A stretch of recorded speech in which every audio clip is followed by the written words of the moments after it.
The opinions expressed within the content of this podcast solely that of our guests and do not reflect the views and beliefs of the Bigfoot and Paranormal Encounters podcast, its hosts or its affiliates.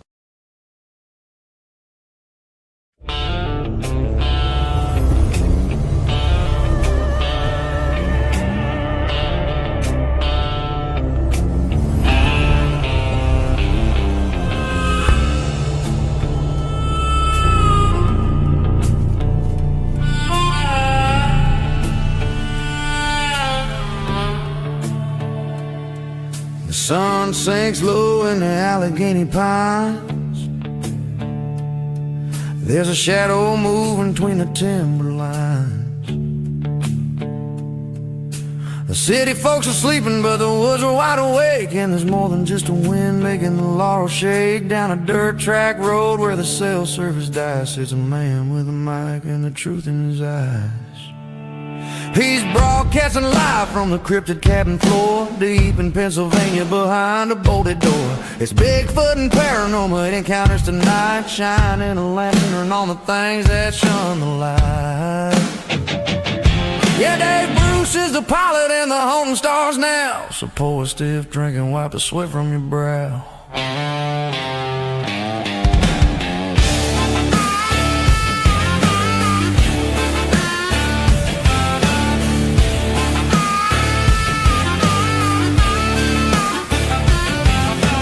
Saturday night, 7 o'clock on the dot. The YouTube feed is humming and the tubes are getting hot. From the hair on a squatch to the ghost in the hall. If it's weird, if it's wild, yeah, Dave's heard it all. He ain't looking for fame, he ain't looking for gold. Just the stories that the world is too damn scared to be told. He's broadcasting live from the cryptid cabin floor, deep in Pennsylvania behind a bolted door. It's Bigfoot and Paranormal Encounters tonight, shining a lantern on the things that shun the light. Yeah, Dave Bruce is the pilot and the haunting stars now.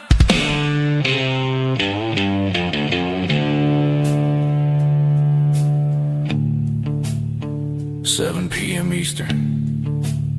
The woods are calling your name. You're in the cabin now. Welcome to the show.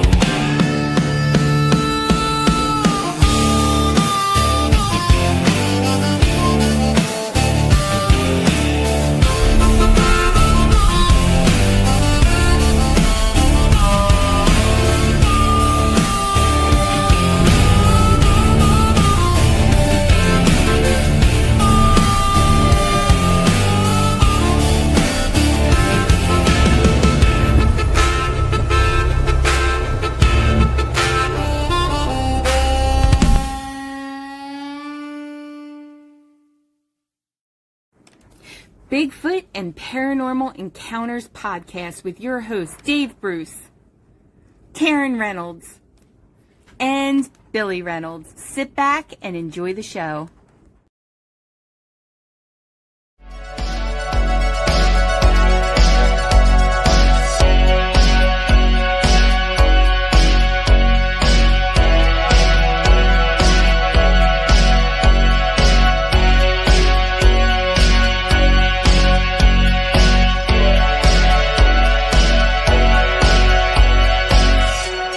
Welcome to Bigfoot and Paranormal Encounters podcast.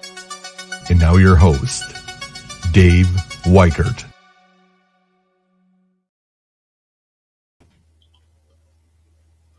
Well, hello everyone, and welcome to another broadcast of Bigfoot and Paranormal Encounters podcast. I'm super excited about the topic tonight. Oh, it's going to be a spooky night. So, let me go grab my co-hosts and get them in here. Hi, everybody. Hello there. Hey, everybody. Hi. Oh, it's going to be a spooky night. Yeah, this topic has always been a good topic for many, many years. So, Yeah, now, that's awesome. I'm excited too. Yeah, before I play two videos. Now, these two videos that we're going to be sharing with you, to the listeners, are about 9 to 10. No, the first one is just like 3 minutes long, and then the second one is about 9 to 10 minutes long. But I want to say this. I want to thank Billy for, and as I explained to you, very weird. The other day that I thought about if I lived in Baltimore, I could have went out to the cemetery and took some photos. And then Billy goes out there today without saying anything to me and takes photos and puts a video on Facebook. And now, if that ain't spooky, you tell me. What do you think, Karen? It's very coincidental. You were thinking it, and Billy did it. Yeah. Maybe there's some ESP stuff going on. Right. We're going to open the, well, let me thank Billy. Billy, thank you so much. Of course. Mm-hmm. Now, I'm going to go ahead and I'm going to open the chat room. Okay, and then I'm going to go ahead and, let's see here. Let me find the first video. Now, the first video is going to be a clip from WBAL Channel 11 News. We do not own the rights to it, and I'm going to go ahead and play that first. All right, so a spooky piece of Baltimore folklore could be making its way back to Pikesville. Okay, that would be none other than the Black Aggie statue. So just bear with me here. So for the uninitiated, the statue was a replica of a famous statue of grief. It was placed over the grave of General Felix Angus at Druid Ridge Cemetery in Pikesville, where it sat for nearly 40 years. Now, these pictures you're seeing are of the original piece Black Aggie is based on. So over the decades, in the mid-1900s, stories about Black Aggie spread through Pikesville. Tales that those who slept in her lap would be visited by the ghosts of those buried around her. Other stories claim the spirits of all those buried in the cemetery would meet around her feet once a year. Still others whispered that the grass would not grow in her shadow, and that she came to life at night. So there was a lot going on with this, right? So whether you believe any of this or not, totally up to you, no judgment. But the family of General Angus finally had enough and sent Aggie to the Smithsonian, and she's been in a private federal office building ever since, under the care of the General Services Administration. Well, tonight, our team can confirm that the Pikesville Improvement Corporation, along with several other historical groups in the area, want Black Aggie back. So they are in initial stages of bringing her and her spooky history home.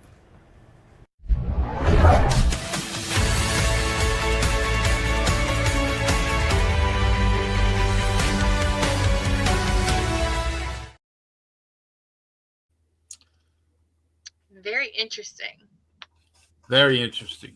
Now, the next one is going to have, the next video, I'm sorry, is going to have a little bit of history. And it's about 9 minutes long. So we're going to go ahead and we're going to play that one.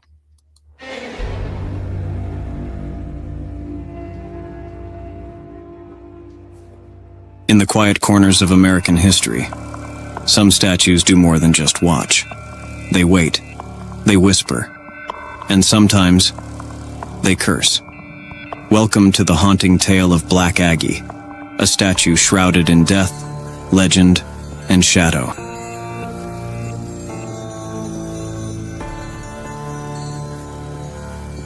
The story begins not with the Black Aggie statue, but with the statue known as Grief. This statue sits in what is known as the Adams Memorial in Rock Creek Cemetery in Washington, D.C. It is this statue and its macabre backstory that has fueled grief, strife, and terrifying legends and hauntings. Our story begins with Henry Adams and his wife Marion Clover Hooper Adams. Henry Adams, 1838 to 1918, was an American historian, author, and member of the prominent Adams political family, descended from Presidents John Adams and John Quincy Adams. He is best known for his autobiography, The Education of Henry Adams, which won the Pulitzer Prize and offers a reflective, often ironic look at his life and the rapid technological and social changes of the 19th and early 20th centuries. A keen observer of history and politics, Adams also wrote Mont Saint-Michel and Chartres, blending art, architecture, and philosophy. His work is marked by a deep skepticism of progress and a search for meaning in an increasingly modern world. Marion Clover.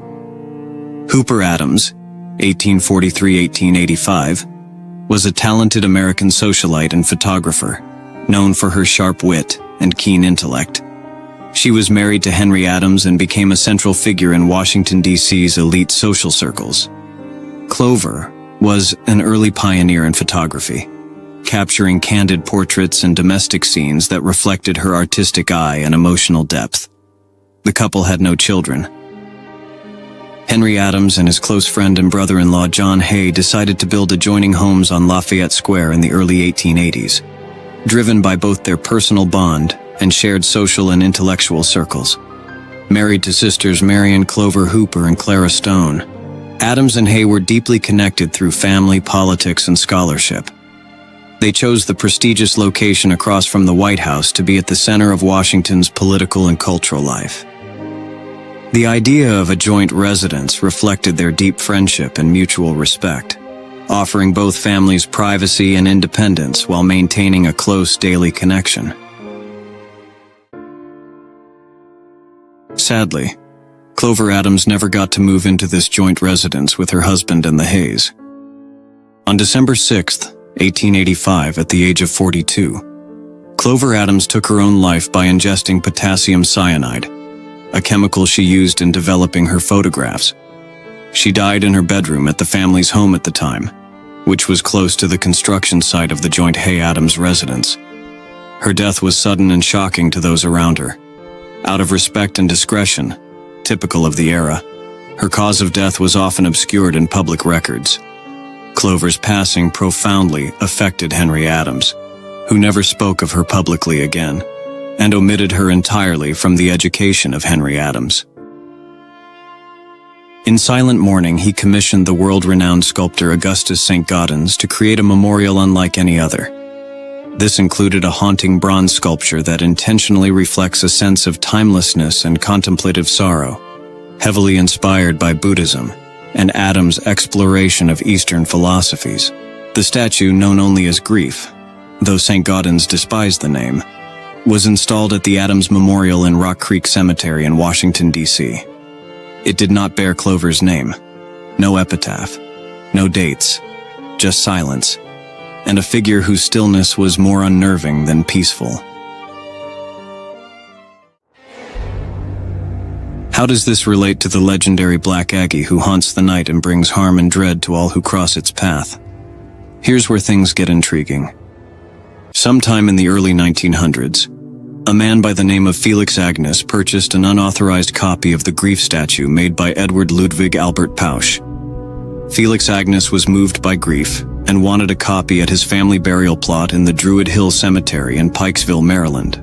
He was born in France and studied sculpture, served in the Franco-Austrian War, and then moved to the United States and served in the Civil War as a member of the 5th New York Volunteer Infantry, where he rose to Brevet Brigadier General. He then became Inspector General of the Department of the South and supervised the dismantling of Confederate forts. He later settled in Baltimore, Maryland, and worked for the Baltimore American newspaper, where he became publisher.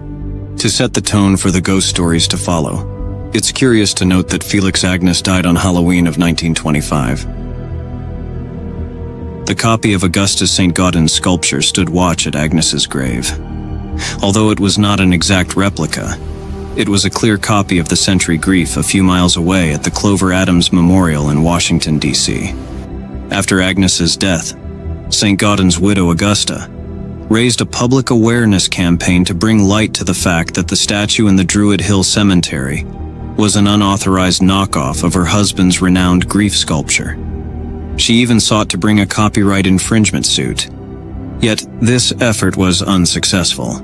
The events that unfolded soon thereafter raised the notion of whether Clover Adams and Augustus St. Gaudens conspired beyond the grave to place a curse upon the fraudulent statue stationed at Felix Agnes's tomb, the statue of urban legends known as Black Aggie. By day, the statue appeared ordinary, just a silent replica of grief.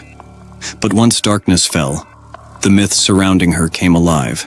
Some claimed she would shift positions on her own under the cover of night. Her eyes were rumored to glow red exactly at midnight, and anyone who dared lock eyes with her would be struck blind. Some claimed the dead themselves would rise from the nearby graves and gather around her base. If her shadow touched a pregnant woman, tragedy followed. Not even grass dared to grow in the space before her. And then there was the mirror legend. Say her name 3 times in front of your reflection, and she'd leave claw marks across your face. The only tale that offered any hint of fortune said that placing coins in her outstretched hands could bring you luck, but only if you had the courage to get that close. As the legend spread, so did the chaos. The cemetery became a hotspot for trespassers, vandals, and occult fanatics. Eventually, fed up with the desecration, officials removed Black Aggie from the cemetery grounds in 1967.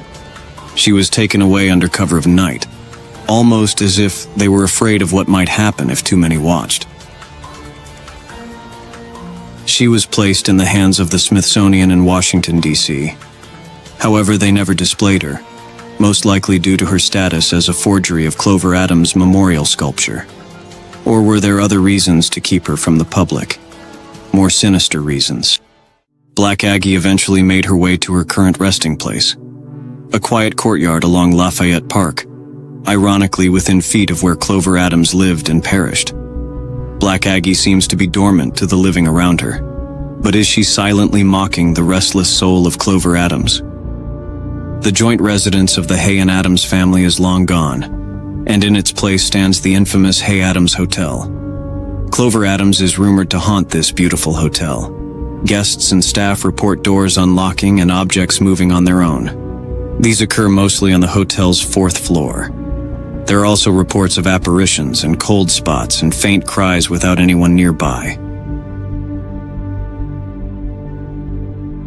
A statue born of love and loss, copied without permission, and cursed by legend.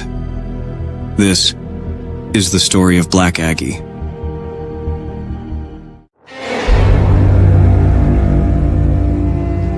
If you've enjoyed this video, hit that like button and subscribe to our channel to help us bring you more tales of haunted places and things.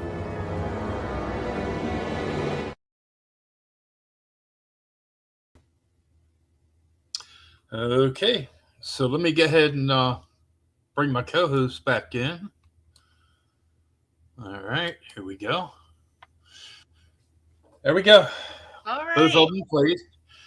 So right now we're gonna bring in a good friend of ours, and he's our guest tonight. Let's bring in Joshua Bell. Hey everybody, Hi. Hey, Josh. how we doing? Good to see you. Good to see you too. How you doing? I am good, man. I'll tell you guys, I'm happy to be back. For people that don't know me, I'm kind of a new author. I just wrote my first book a little over a year ago, so I haven't done many podcasts. But it's been really cool being on shows by people from the area that we can talk about familiar things, and being on last time with you guys is one of my favorite shows. So I'm glad to be back. Awesome. We're Real glad quick, to have you. Real quick, I'm going to put up Josh's his book.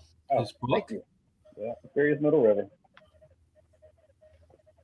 It basically chronicles 6 decades of weird, bizarre phenomena along the western side of the Upper Chesapeake. So we've got ghosts, Bigfoot, UFOs, haunted places, and more in there. Awesome. Awesome. And of course, we'll put that up a number of times throughout the podcast tonight. And I should tell people, I should warn people, there is absolutely nothing about Black Aggie in there. And there's a reason for that. We'll get into that. But I just want to tell people that up front. Okay. All right. So I don't know if you heard, but I was getting ready to call him Randy. No, you look at him. Look at him. Now, Billy made it out to the cemetery today and took some photos, and I'll be showing them in a little while. Yeah, that's cool. That whole story about you thinking about going out there and then Billy going out there, that doesn't surprise me. That's one of the things I want to talk about. There's always so many weird coincidences and stuff like that. Almost like cosmic practical jokes that always happen around Black Aggie. So that does not surprise me one bit. Yeah. Ooh. Wow. So, Billy, real quick before we hear from Josh, Billy, describe going out there. I mean, what was it like? Early morning, so nothing too crazy. It's not like it's at night where it would obviously feel a little different. Right. It's about 23 minutes from here, give or take. The GPS almost took me just about right to the site. I just had to find it, and I was parked maybe 20 feet from it. When I got there, I was looking around because it's not like I stopped and asked anybody where it was. So then I had to ask Google. I'm like, okay, what's this site look like right now? So I had some reference points, and I was like, oh, walked right over to it, and it was just, okay, here's the current spot. Definitely can tell it's been visited a lot, unlike other areas in the cemetery where, you can tell there's definitely been a lot of people who have visited that spot. Okay. In a little while, I have two stories I want to share. They're both family stories, but let's hear from Josh. Josh, go ahead. Sure. All right. So you guys have got a little bit of an exclusive here. Years ago, a little over 20 years ago, probably around 1999, 2000, I started researching Black Aggies for a project with a friend of mine. And we worked on it for about 4 years. And during that time, essentially everything that could go wrong went wrong. And it almost felt like it was cursed. And in the end, the partnership between my friend and I dissolved. We went our separate ways. I had no interest in finishing the project. I actually destroyed all my copies of the footage. And basically vowed never to talk about Black Aggie publicly again. My partner tried a couple of times to finish the project, but she never did. And unfortunately passed away before that happened because I know he really wanted to do it. But until the time of his death, he and I never talked for like 20 years because of all this crazy Black Aggie stuff. And then a year ago, one of the local preservation alliance groups, I don't know the name, but they're really awesome. I don't know if they want to be dragged into this, but they invited me to do a really cool talk about haunted places around Baltimore. They specifically requested that I talk about Black Aggie. So about a year ago, last October, I shared some of my personal stories with a small group of like maybe 35 people. But other than that, I've not talked about this in 20 years, and you guys are going to be the first ones to hear it tonight. So, wow. And I can't. I'm sorry if things start going wrong or things get weird. Because like I said, bad things happen. So yeah, you want me to jump right into it, or? Sure. Yeah. Yeah. Okay. At some point, I might revisit a little bit of the stuff that was in that video, just because I have a few things to add on, but I don't want to repeat everything they said. But yeah, so they want to bring the statue back, and the statue was removed in '67. And so the Black Aggie experience, I'm going to kind of break this down into a couple of short stories. I'll start with me. Like I said, we started this project. It was supposed to be something simple and easy. We were kind of doing, it was like not even a side hustle, it was like a side hustle, because we were working on a film and video project, and we just had some downtime and a camera. So I said, let's just throw together this Black Aggie documentary. And as I said, you start experiencing these really strange, weird coincidences and stuff like that. And when they first start happening, you laugh about them, and then they start happening more, and you're kind of like, that's cool. And then they start happening more, and you get curious, and you wonder, and eventually it kind of messes with you a little bit. You're like, what the heck is going on here? So at one point, we had all of our research stolen, and it ended up online, and it really killed us at the time, because This was like 2000, 1999. So, the internet was still kind of young, and 99% of the stuff that's on the internet about Aggie today was never on there. So this is old school. We were boots on the ground. We would, find out about books and have to go to certain libraries or travel to different archives to pull up documents and stuff like that. And so it was I was naive at the time. I just shared it with somebody that was helping us out, and then ended up on the internet. So that kind of stuff happened. But then there was weird stuff. Actually, go back to some of the difficulties. So one of the things that always happened, we got a lot of public attention at the very beginning, and people would call us with their stories, and they'd say, "Hey, man, I saw Black Aggie. I was out there. I got to tell you this," and they'd tell us the whole story, and then they would sort of unload on us, and they would tell us about all these other crazy, weird things that happened in their life. And then we'd want to set up a time to record it on camera. They wouldn't do it. And it was like they just had these stories about Black Aggie, and we just wanted to get them off their chest because they've been with them for years, and they needed to tell somebody. And then that's it. They were embarrassed. They were scared. I don't know. And even when we did get people on camera to talk, they wouldn't want to talk about their Black Aggie experience. We would sit there and interview them, and they would just talk around it. It's like you see in the movies, like these police detectives, and you're trying to interrogate somebody and trip them up. And we'd be under lights filming, and after 45 minutes, somebody would come out and tell their 30-second Black Aggie story. On another occasion, we had a really well-known historian who regularly speaks about stuff. He's kind of a pundit too on different TV networks and stuff. He volunteered to travel to Maryland at his expense so we could interview him, and even him. Sat there, we talked to him, we interviewed him on camera for 2 hours about all this stuff.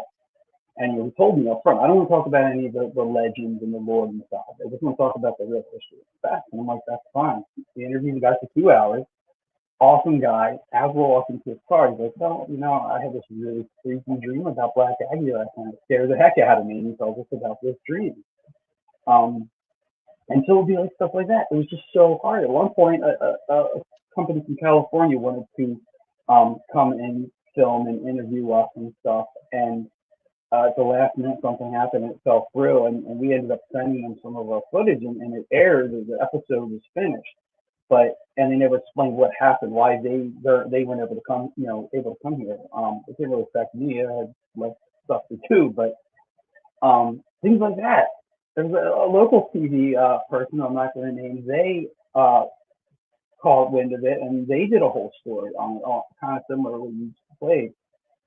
And it aired on local TV, and the night that it aired, they emailed us, and we had this agreement up front that if they interviewed us and stuff, they would give us the names of people that called on the stories, and during the segment, they had people call in. And this person emailed us that night. We didn't even contact them. They emailed us, and they were like, you would not believe the amount of response we got, and the amount of stories. He's like, I have to put this list together. There's so many people. I will email it to you tomorrow. And then something happened, and that person ghosted us. And he just stopped talking to us, wouldn't take our calls, nothing. A lot of stuff like that kept happening for almost like 4 or 5 years straight, along with a lot of really weird coincidences that were like personal things that I don't want to get into. One other weird thing that happened, I remember, again, this is 20 years ago, so if I'm a little all over the place here, I apologize, but we didn't realize what was going on, but we had gotten a new VCR. We're talking VHS back in the day. And every so often, maybe every couple of weeks, once a month, every month like that, the clock kept resetting. When you lose power, it would go back to 12 a.m. And nothing else in the house I was living in would have been upset. So it wasn't like there was a power outage in the whole house. It was just the VCR would be reset all the time. And I was lazy. We wouldn't always fix it right away. And it happened several times. And then I wish I could give you the details. I just don't remember. But finally, one day we realized, because it just shows 12 a.m. on the screen of the device, but there's an internal clock too that tells you what month and day it is and stuff like that. And we realized, and I wish I could remember the details, but it was either resetting to the date, a significant date, or it was reset on that day. I forget what it was, but it was related to Felix Aggie, the gentleman that was buried there in commission statue. It was either like the day he was born, the day after that, I don't remember what. But we had so many weird things happen, and that combined with the fact that it's just bad things kept going on and prohibiting us from finishing the project, that it never got finished.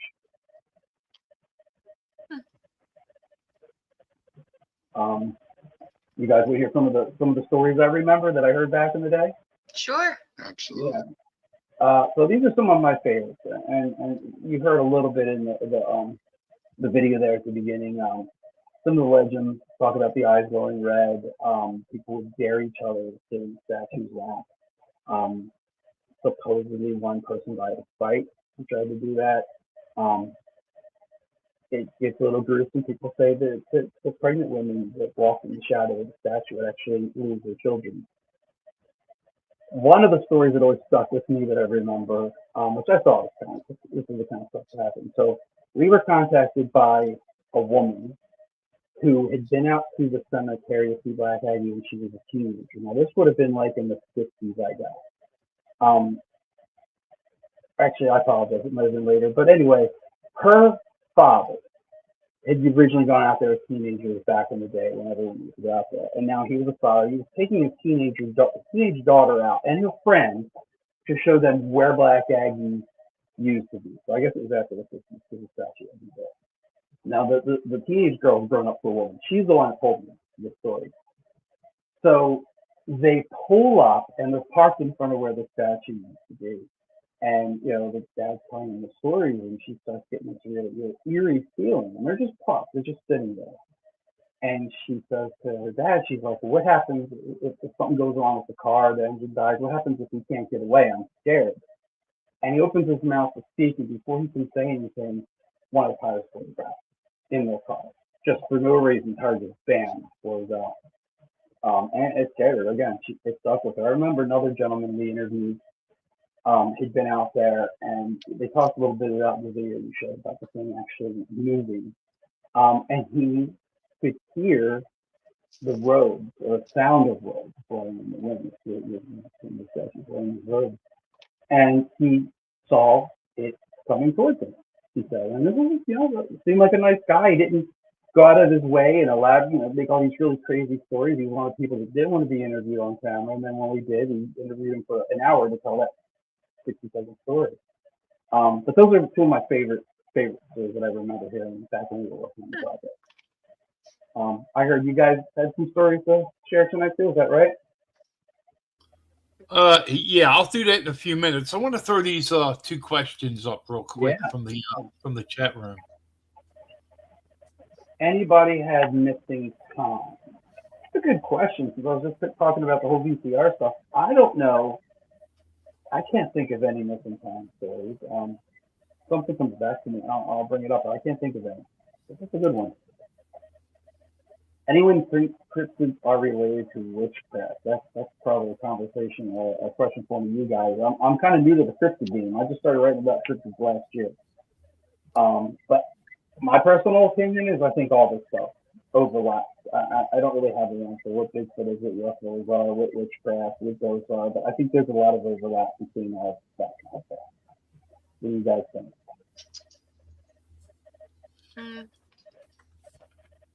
I don't. Me personally, I from hearing everyone talk about cryptids and me being a Christian witch myself, I personally don't think that it does. That it's not related. I think that Hollywood really demonizes witchcraft and witches. So I think that when people think of witchcraft or, someone's a witch, I think it's in such a negative way. So I don't think that either one of those are negative, but I don't think that they're related. But that's just my opinion. One thing that jumped to my mind, I was thinking about while you were talking, and not to contradict you, but I'm going to contradict you, is the idea of the skinwalker. If I'm not sure, aren't skinwalkers supposed to be created through witchcraft? Is that correct? You're not wrong. I mean, I would say that certain things, in certain circumstances, there might be some relations. For example, a witch who would be more in tune with nature might be more likely to see cryptids versus those who aren't. But I wouldn't necessarily say they were always the cause. Maybe have some abilities in helping with it, but not necessarily something bad. Because a lot of skinwalkers, most of the time, was more protecting the tribe as well. Okay.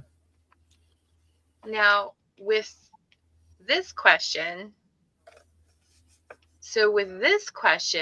I can honestly say that me and my friend who started Crafty Witch, and we're both witches, my co-owner of Crafty Witch has been in witchcraft a lot longer than I have.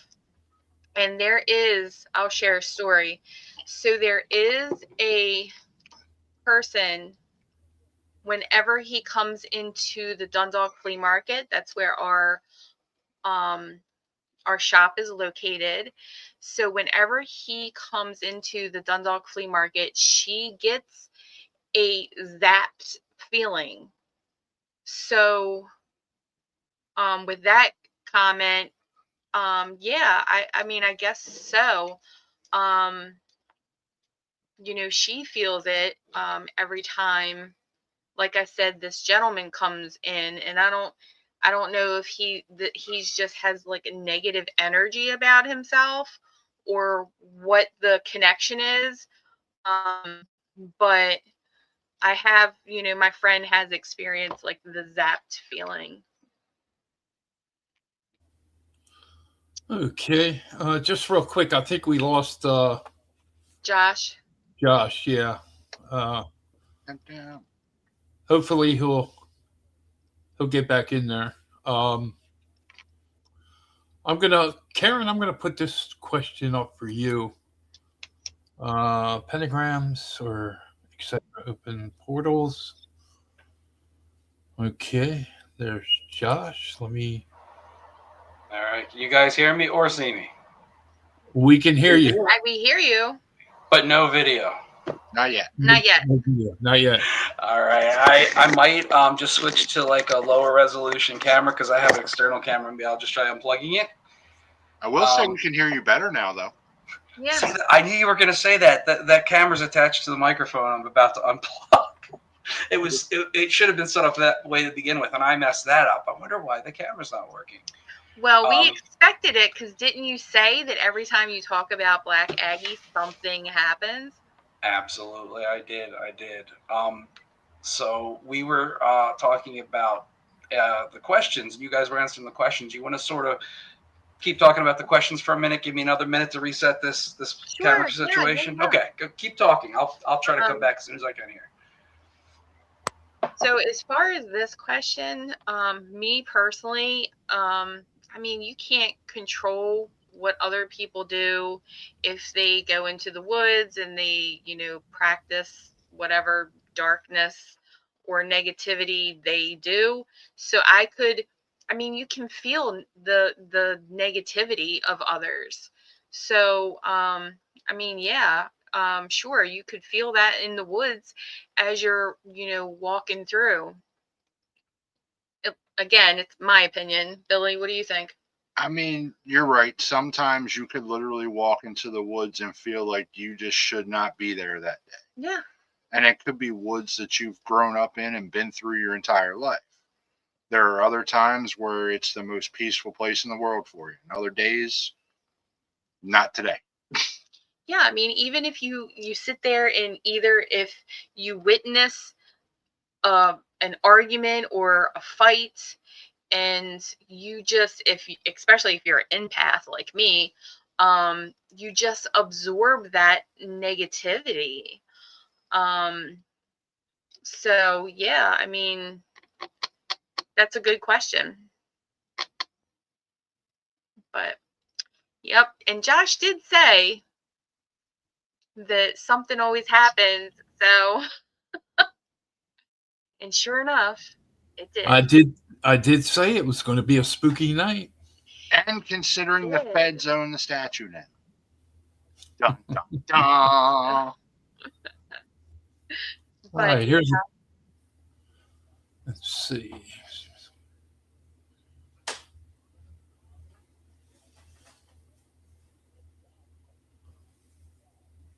Okay. That's more of a Dave question. I'm sorry, what? I said that's more of a you kind of question. Well, kind of, but let me see. You said bodies are there spliced from aliens. Okay. How about you, Billy? Can you take that? I don't necessarily know about the possession part, mostly because I would say splicing would be more realistic, only because you guys probably can you hear me? Yes, and we can see you. Okay. I can hear you a lot now, so give me just a minute. Well, I got the video working. Apparently, one of the microphones is working. Now I can't hear you. Perfect. Keep talking for a second. I'll give you a thumbs up when I can hear you. So okay. So I wouldn't necessarily say the possession side, just from size descriptions, for example. Bigfoot, for example. We never really hear people talk about like a small Bigfoot as a full-grown Bigfoot. So gorillas, chimpanzees, things like that, I would kind of rule that out myself. Certain cryptids, a splicing concept, there are goat man, dog man, there are those combinations, things like that. And who knows what, when it comes to aliens and technology and things of that nature, would have happened. So I would definitely lean more towards something like that. Or even just not even a splicing concept, but maybe just odd interactions that we never knew about. Okay. Yep. All right. So I'm gonna throw this in real quick. I was just going to say, commenting on the tail end of what I heard about the splicing theory, honestly, that's something I've heard, but I don't think about a lot when it comes to cryptids. I like that idea. I think that's an avenue that doesn't get talked about enough. That's all. There's the question, Josh.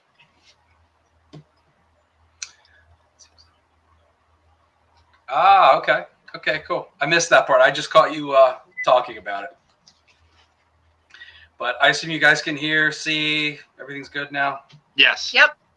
Awesome. Okay. So when I tried to come back on, somehow I switched the microphone, which is why it was clear. Hopefully it's still clear. And then when I couldn't hear you. That was my fault. I been playing with the settings, turn my headphones off. But the initial thing with the camera going out, I can't explain. That was not on my end. So just to let you guys know, weird things seem like they're already happening. Unless that was something on your end. One of the things about the Black Aggie too is I always go back to that quote from Giorgio from Ancient Aliens, where the meme, he's like, I'm not saying it's aliens, but it's aliens. I always tell people Black Aggie's not cursed, but it feels like it is. One of the things they mentioned in that video is the family had to was forced to remove it from the cemetery. The cemetery was plagued by all these vandals and things. And there was, even after Felix Agnes passed away, there were some tragedies and weird things that happened within the family that they didn't want to talk about any of this after it happened. I would like at some point to talk a little bit about the other statue that they mentioned in the video. If you guys want to do that, or you want to get right back into Black Aggie. So they kept calling this other statue Grief. And it was connected to a suicide. And the historical part of that is right, except for the name is not Grief. And I'll get to that very shortly.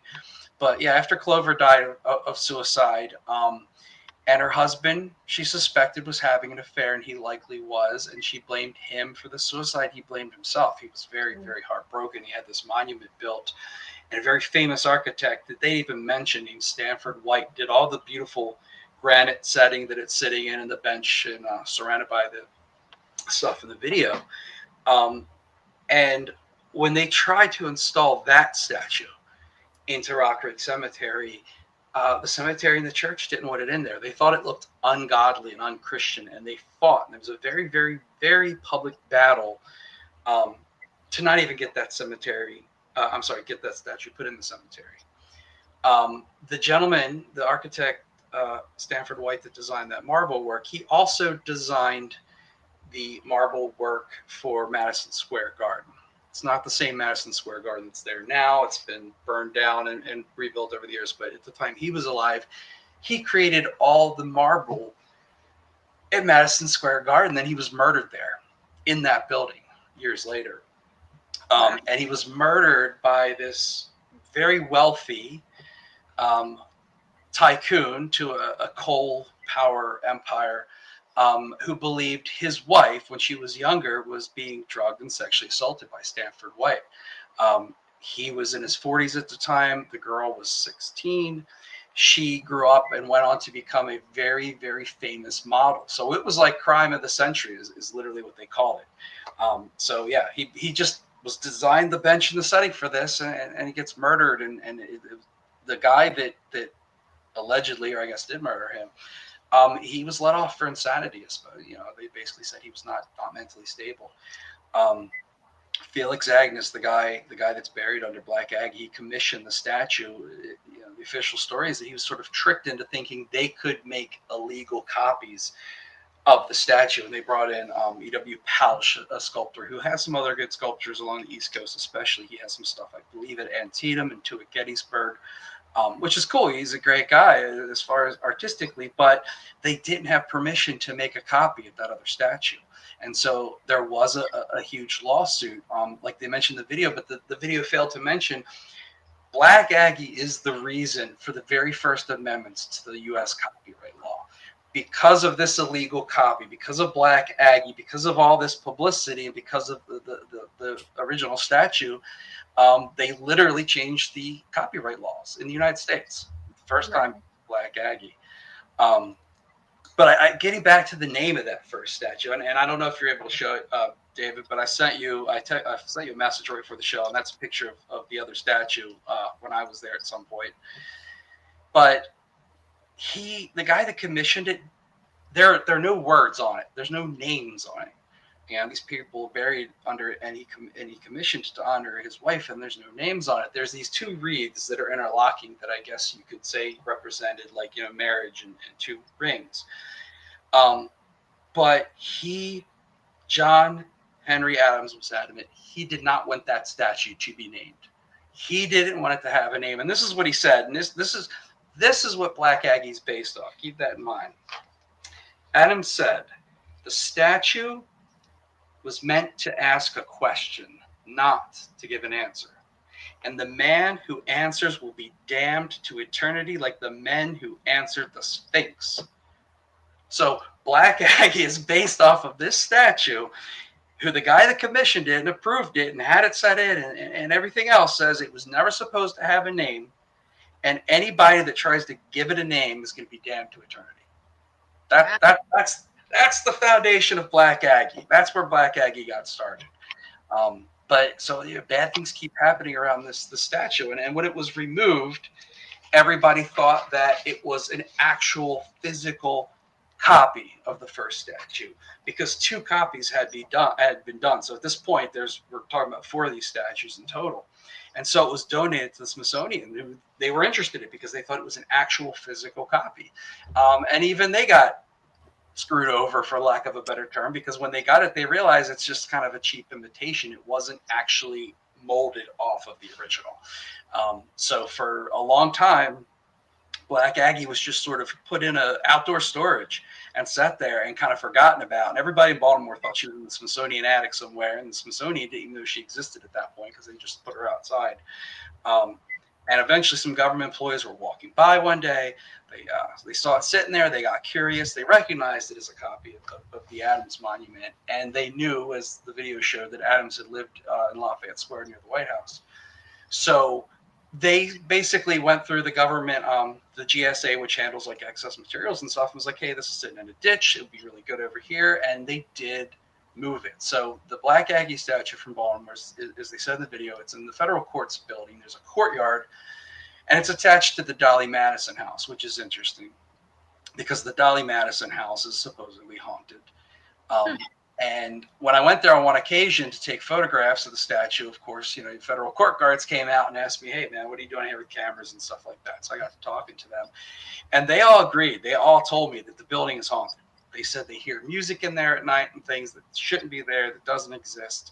None of them had ever actually had a bad experience with Black Aggie per se. But she's in a haunted place now. And not to get into politics, but some people love to point out she's about a block away from the White House. Something kind of funny happened with that, and this is another one of those things that probably ended the project. At some point, I came up with this really great idea. I thought it would be funny to write the White House and ask for a comment on Black Aggie, something we could use just to say, hey, the White House said this. And of course, I didn't get a response back, but this was like a couple of weeks before, right before 9/11 happened. And of course, right after that, the whole country kind of went crazy at Homeland Security. And I swear for months afterwards, there was weird stuff happening to me electronically and stuff like that. I don't know if it's the curse of Black Aggie or just, coincidence, or I got on some kind of list because I thought it would be funny to write the White House of Black Aggie. But luckily it only lasted a few months and then everything kind of ended. Well, I got a quick question for Karen. sure. Karen, did your dad ever mention to you about Black Aggie? Dave, for those that don't know, me and Dave, we didn't know each other. We're cousins. We reconnected, what is it, almost a year ago? Yeah. In April? So, yeah. Dave is, my dad has since passed, but Dave, has been sharing stories of our parents and when they were growing up, different stories. I've always been interested in the paranormal. It's just been my interest. And when I got, when me and Dave started talking, he told me that my dad and his brothers and sisters were into it as well. No, my parents. I mean, they weren't really into it, as a researcher. They did it just for. Well, they had some adventures.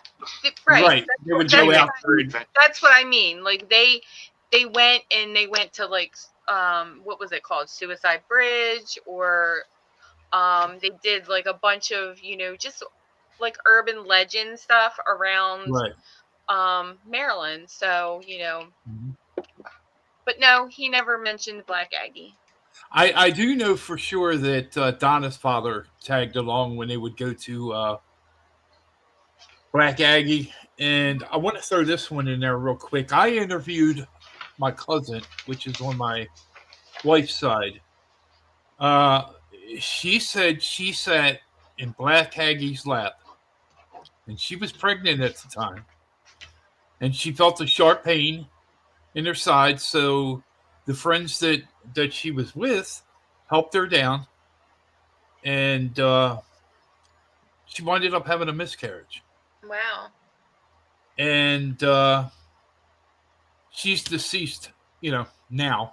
Well, God, I'm 63. She's got to be 80 something. Well, But let me see here. Yeah, so like Karen said, our parents would check out a lot of this, urban legend scenes, and I remember my mom and dad sharing stories with me about Black Aggie, and quite a bit. Mm-hmm. Yeah. You mentioned the story. And it did say in the video that Black Aggie would affect pregnant women. Yeah. So when the very first time my partner and I visited the the memorial built by Adams in Rock Creek Cemetery. We were there, and as we were finishing up, because there was all these legends about Black Aggie and sitting in her lap and stuff, but at the time we didn't even hear any ghost stories about the Adams monument, which there actually is.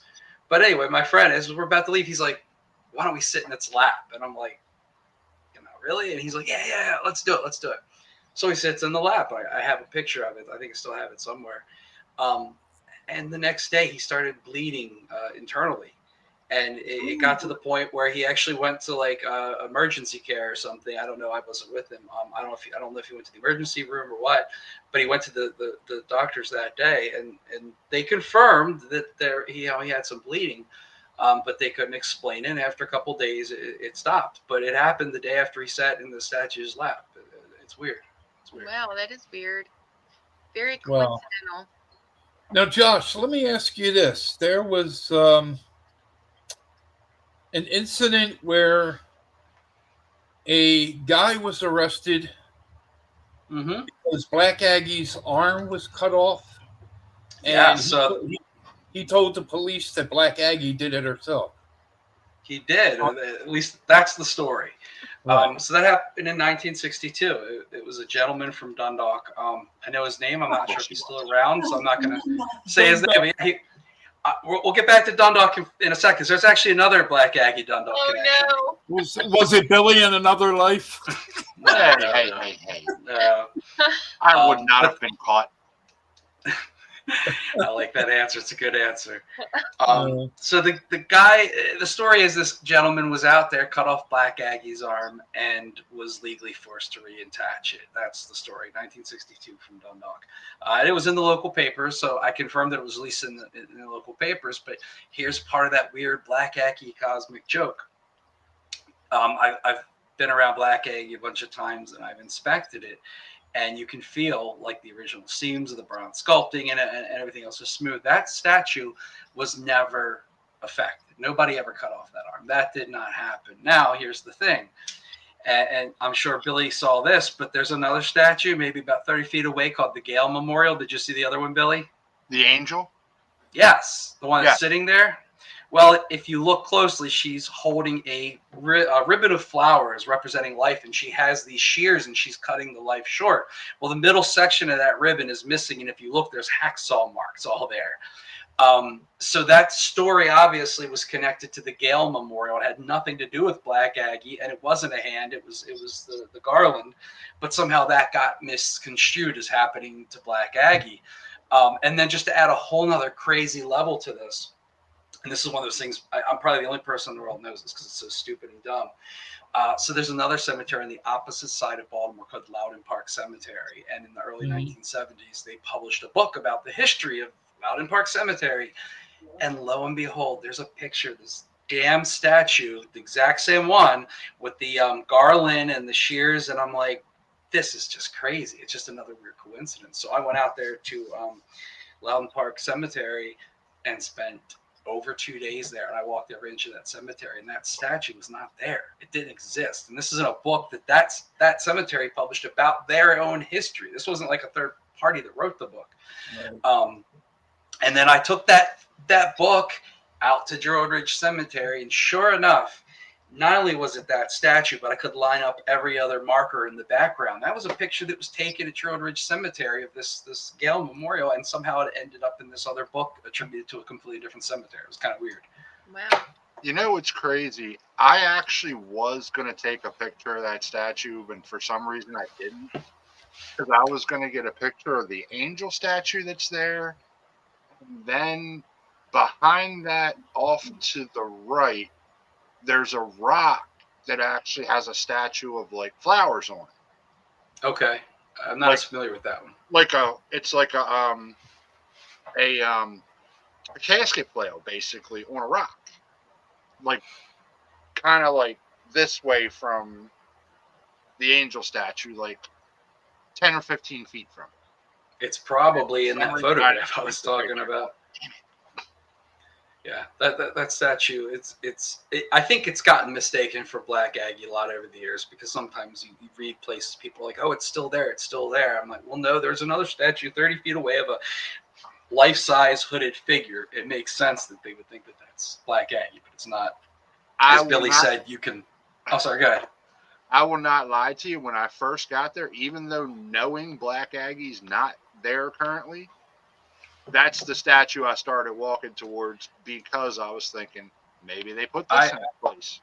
I would have done the exact same thing, only I happened to come from the other direction. So I saw the Agnes memorial first, and you could see, as you said, how it was removed. If I had been coming from the other direction, I would have sworn that was what I was looking for back then, because I didn't have photographs. I only had descriptions.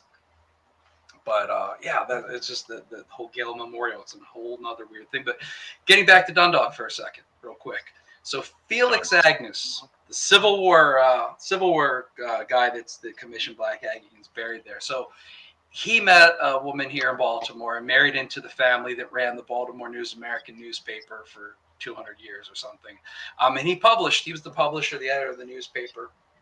When the Baltimore burnt down, the Great Fire in 1904, he helped rebuild the city. There's actually a plaque bearing his name behind like a Port Discovery, the old fish market, whatever it is down there, because he helped rebuild the city. He helped get the Elephant House built at the Baltimore, now Maryland Zoo. I think it's like a gift shop, but it's still there. He was also the man behind Baltimore's very first commercial airfield, Logan Airfield, which is in Dundalk. And now there's Logan Shopping Center in its place and stuff. None of that would have been there if it wasn't for Felix Agnes, the guy under Black Aggie. So I always thought that was cool. Wow. I'm from Dundalk. I might have not mentioned that. I mentioned it last time, but to new viewers, that's my hometown. So am I. Yep, that's where we reside. What was I gonna? We'll have to get together, Josh, and have some coffee. Yeah, I'd love to hang out with you guys sometime. That'd be fun. Yeah. Joshua, we can't go to Captain Harvey's, like the good one. Oh yeah. Yeah. Quick question for Josh: are you going to be at the Bill Bean book signing? Most likely not. Reverend Bean might be watching this. I haven't had a chance to return his email yet, but unfortunately, I already have 2 sets of plans for that same weekend. I've been invited to camp out at a haunted place that I would love to go to, kind of like an unofficial quiet thing. And I have a family function happening that same night. So most likely no, but I'm not saying it's absolutely out of the question. A lot of people, they've seen me on Bill's show before, Reverend Bean, and they always ask like how long we've known each other. They think we go way back. I've never met Reverend Bean in person. I only know him from being on his show and reading his books and stuff. And I wanted to go more than anything else to support him, but more than anything just to meet the guy, just to sit down, shake his hand, look him in the eye, and say hi. How you doing? You want to share that? Bill and I do. Go ahead. I'm sorry. I was going to say share the time and the date and location for people that are watching. Let me. It's I'm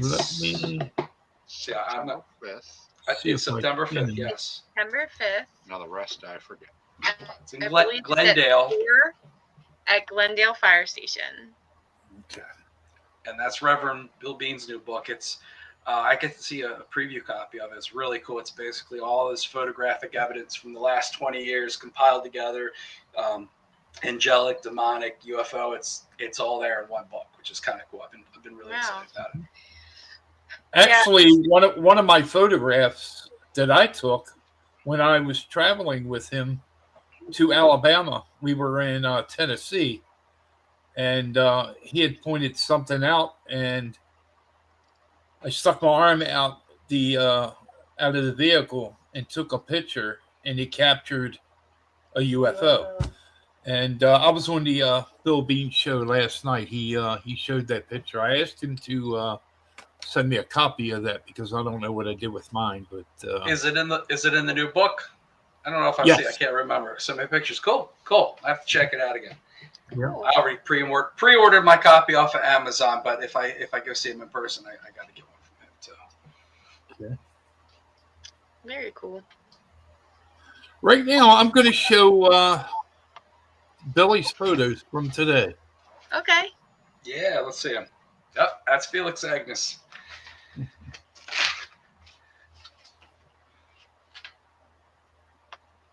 Yeah, another interesting thing, and this might feed into the legends. Oh, you already skipped it, but he died on Halloween. He passed away on Halloween, October 31st. Yeah. I don't know if it's there. No, I can't read it. My eyes aren't that good.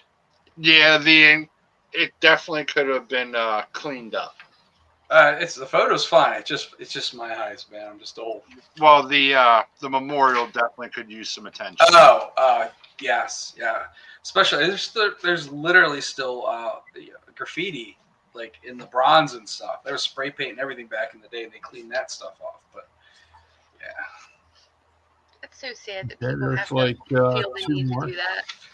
yeah. One of the things about the original statue, when they were trying to fight it, the cemetery didn't even want to put in there, is one of the agreements they came to is they had to plant all those trees around it so people couldn't see it, and that was not meant to be part of the original setting. It was just the granite and the statue. And then when all the trouble started in Black Aggie, and you can see in Billy's photo there, the spot where the figure used to sit. Well, because so many kids were climbing up on it and writing and drawing and spray painting all over the marble work there, the granite work, Druid Ridge Cemetery planted a bunch of bushes around it, just like in D.C., which is kind of weird and ironic, to try to keep people away from it. But it didn't help. They ended up just still the bushes died. They ripped them out. They put more back in, and eventually the statue was. Hey, Billy, is that your shadow or is that Black Aggie? That's my shadow, and as you may notice, grass does grow in my shadow. Okay, and that there's the last It one. looked, I wasn't alive when Black Aggie was out there, so I never actually got to see Black Aggie, but it just looks so weird, just that empty space. You can tell something was there, and if you don't know the story, it's almost scary without the statue there. Yeah. Yeah, I mean, Oh, the story is kind of sad, if you really think about it. And then, for something that's supposed to represent, someone being in mourning, it's so sad that it took on such a negative life of its own. Absolutely, and that's a big reason. Felix Agnes wrote 2 books about his life, and he was well known here in Baltimore. But there were some tragedies that happened within the family after his passing that they don't like to talk about to the public about and stuff. But there's just all this junk about the statue. They don't even go around talking about his historical contributions and stuff like that. Because there's just all this bad connotations attached to the family, the story, the statue, the cemetery, all of it. It's a shame. I was going to throw out one more weird story really quick, and this is something that I never talked about. Go ahead. So because of all the publicity we had with our project, for years I would get calls and things from people that would track me down, and most of the time they just wanted directions on how to see the statue. But sometimes I get weird calls of people wanting information. I'm a polite guy, so I talk to them.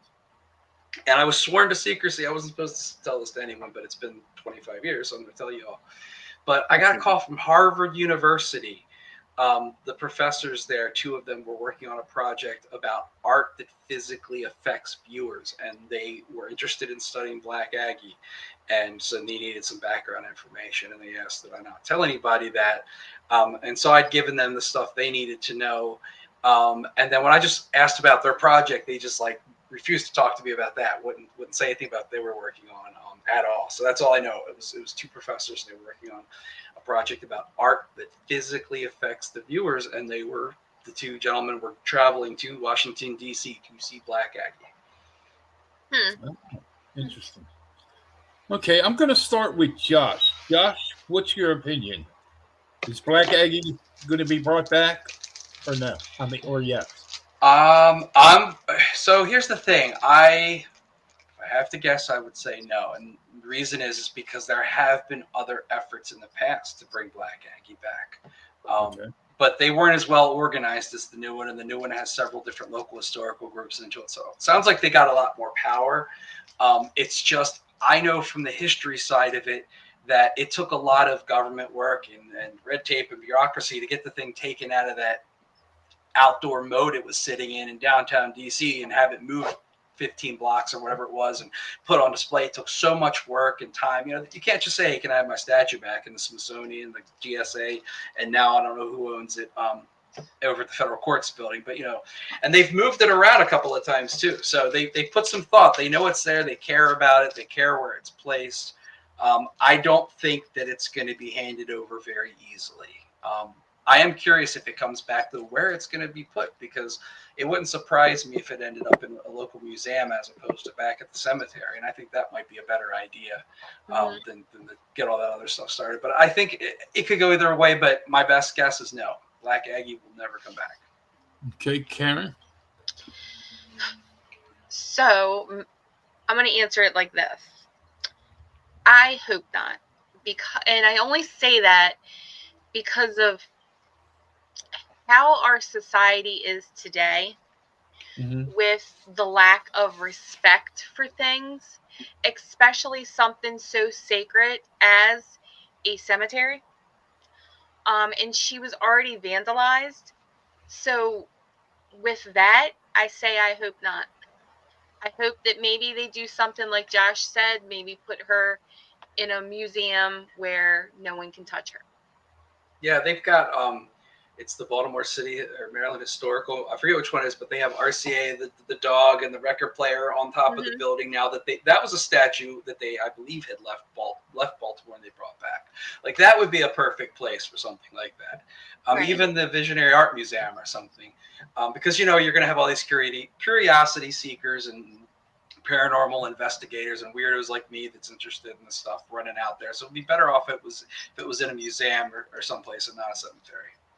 Well, it's kind of like, you know, what we have in common, Josh, you know, about Ballstone Manor. You know, I joined that society as a teenager because I needed points to graduate.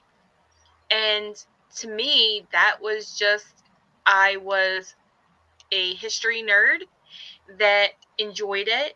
I really loved being there. I really did enjoy it.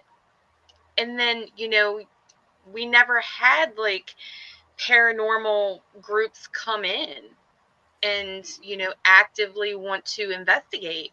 And now you know, now there's paranormal groups in there. So it's, you know, things change.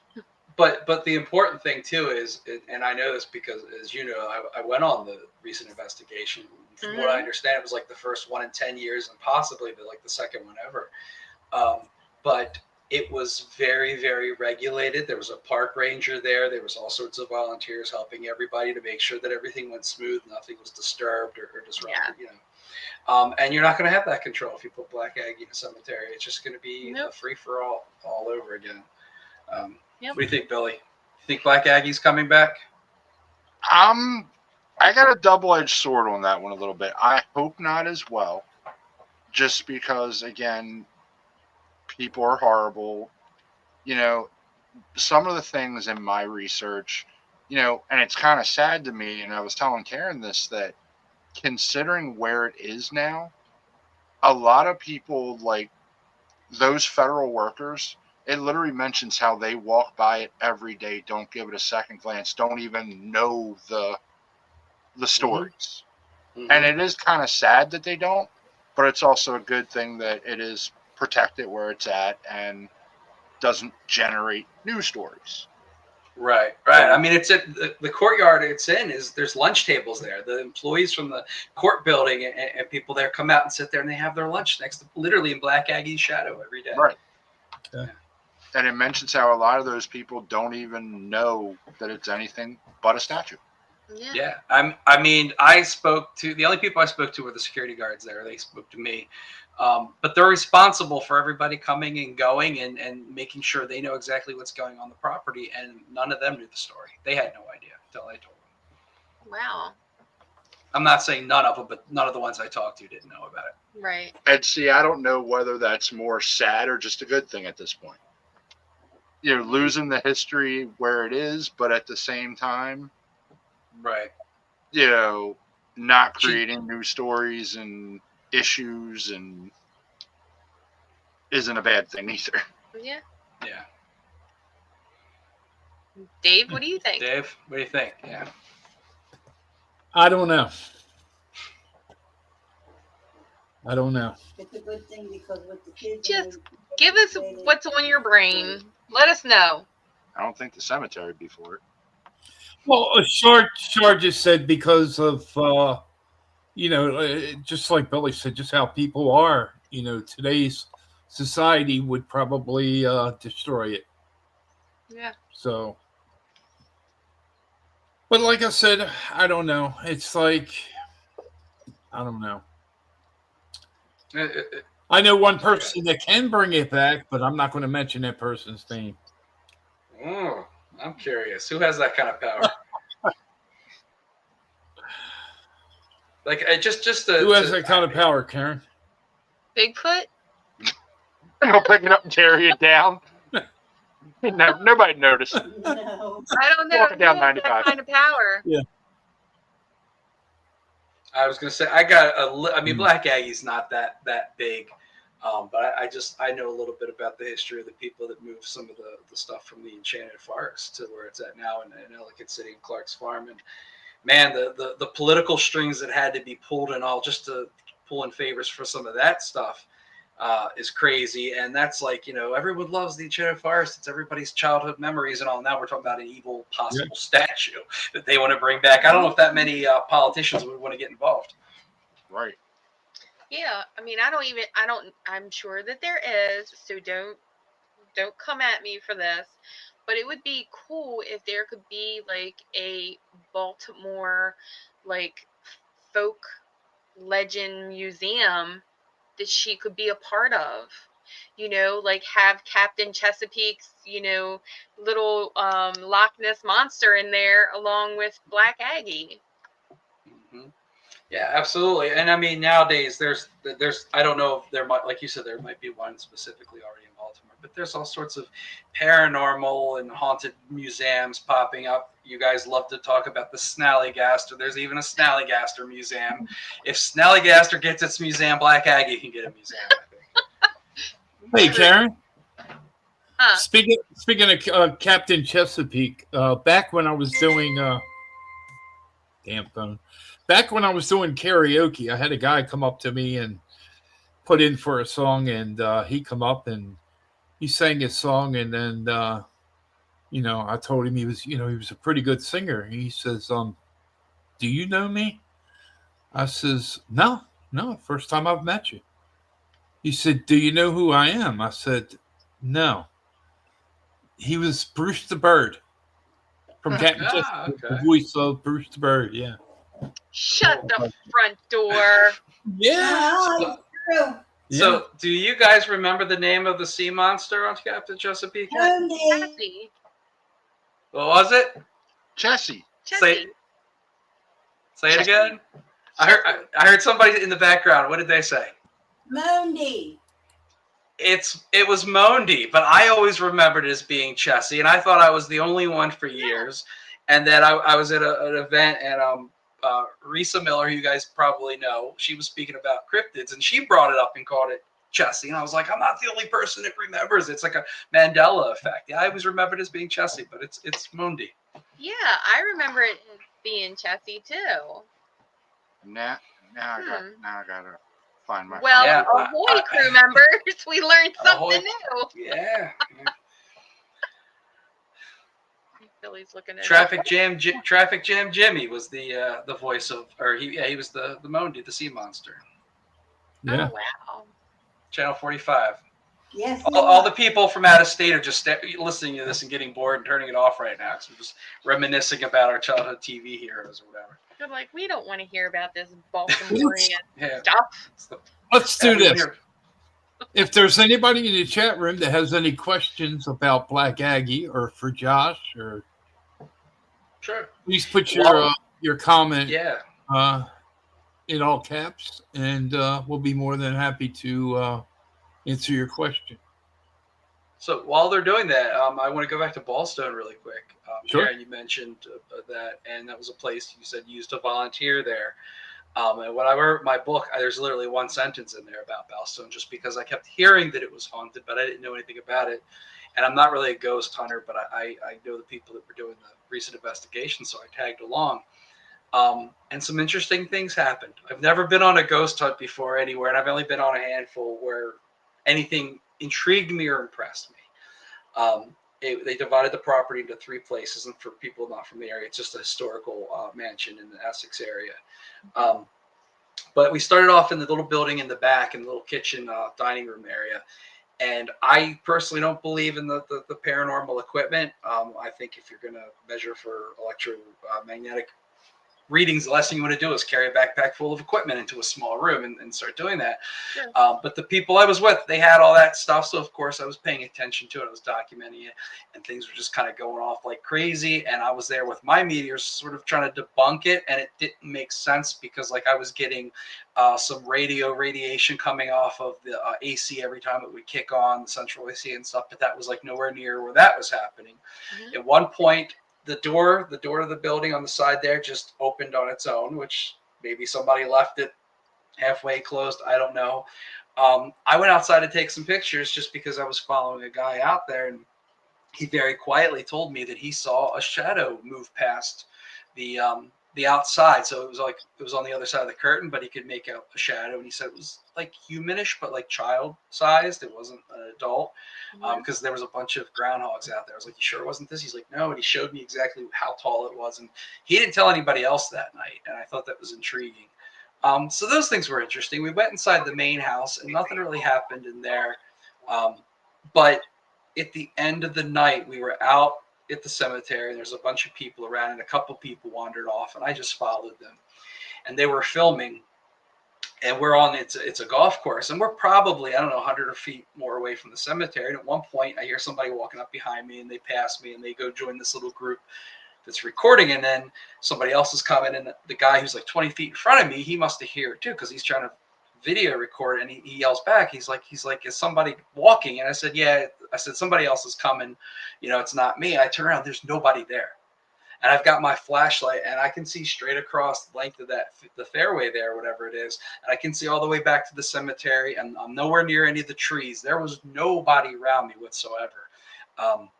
And it sounded no different than the person that had already passed me a couple minutes before. Wow. There's nothing in my mind that would have made me think it was something paranormal or weird.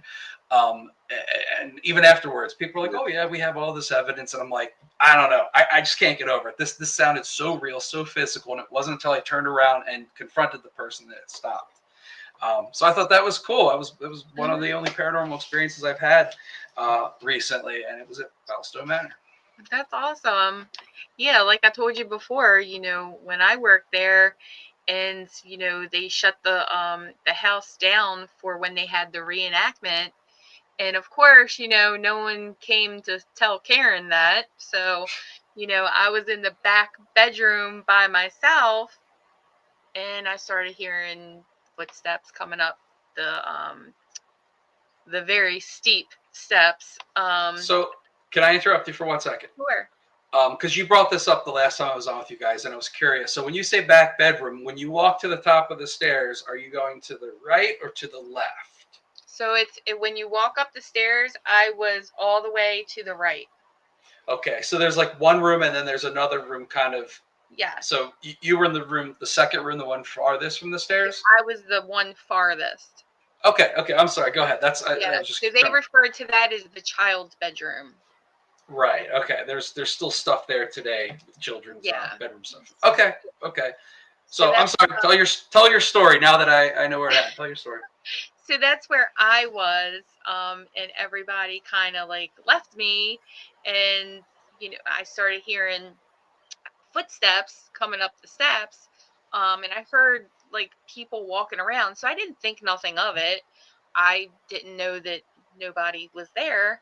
So I started like getting like cold chills, and I just started feeling really uneasy. And then I was kind of like, looking around, and I came out the back bedroom, and I'm like, where is everybody? And then I was like, I'm in here by myself. It's time to leave.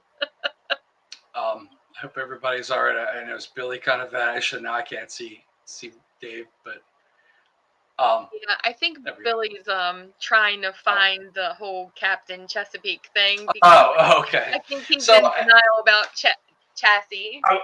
I wasn't going to mention this because I'm not really into the ghost hunting gadgets. I did find it. While even in the intro. Go ahead, Josh. I was just going to say while I was at Ballstone. So when I was in that room, some people had one of those EMF devices where it rings a bell, and everybody left and gone back downstairs, and I went upstairs. I was the only person on the second floor, and I went in there, and I was in there for a minute or so, and all of a sudden the bell went off, and it scared the crap out of me because I didn't even know it was still in the room. The lights were off, and it just dinged that one single time, and I was nowhere near it. Nothing else in the room had changed, and I'm just sitting there, and I hung out. I was taking pictures. I was in there for maybe 5 minutes, and it never went off again. And then another gentleman that was there that night came in and started talking to me, and he started talking and it went off one more time. When he walked in the room, like a minute later, and it only went off that one time. And then we both went down, he went downstairs and I went in the other room that's right before that room. And I was just sitting there taking some notes and stuff. And a third gentleman came up, went in that room, and he was sitting in there, and he's, asking questions. If anybody's in here, let me know. And nothing's happening. I have my little journal, and I started to write. I'm chronicling this. I was like, it's funny. This guy is asking for a sign, and it's not happening. And then the bell rings one specific time for him. And then I sat there. He stayed in the room for like 5 minutes, and I sat outside for 5 minutes. Nobody else came and went. So in that time, that device went off one single time. Each time a different male entered that room. No, that was weird. Yeah, weird. Yep. So do we have any questions yet? Other than the sea monster. So did we figure out, is his name Mondi or is it Chessie? Josh, sadly enough, obviously it's Mondi. And it's literally in the introduction to the show, but I do not remember it though. Right. Yeah, I'm telling you, it's a Mandela effect. But Oh I mean, his name's Captain Chesapeake. Why wouldn't Chessie be his right-hand man or whatever? I don't know. It just doesn't make sense. Right. I feel like I've been lied to all these years now. You got to do a show on the Mandela effect, man. Everybody says since they turned on the particle collider, like we're living in alternate realities or something. Maybe it was Chessie at one point. Oh, I've done them shows. Yeah. So did we ever get any questions for Black Aggie or? No, not at the moment. No. They're afraid. Everybody's afraid of them. I don't blame them. An older version. Billy just played it for me, and yes, they say it. It's like 50 to 52 seconds into the intro of the show. I'm so heartbroken. I'm like, there is the puppet of the sea monster, Mondi, went up on an auction a year or two ago, and it was on display at a local store that had other historical things there, but I can't remember where it was. But the original sea monster puppet is on display somewhere around Baltimore right now. But the sad part is how many people called it by the real name. They're like Chesney. Mm-hmm. I'm sad. I'm glad you guys said Chessie though, because as of right now, I thought it was just me and one other person. So now I realize there's more of us out there. Yes, I feel like there's a hole in my heart.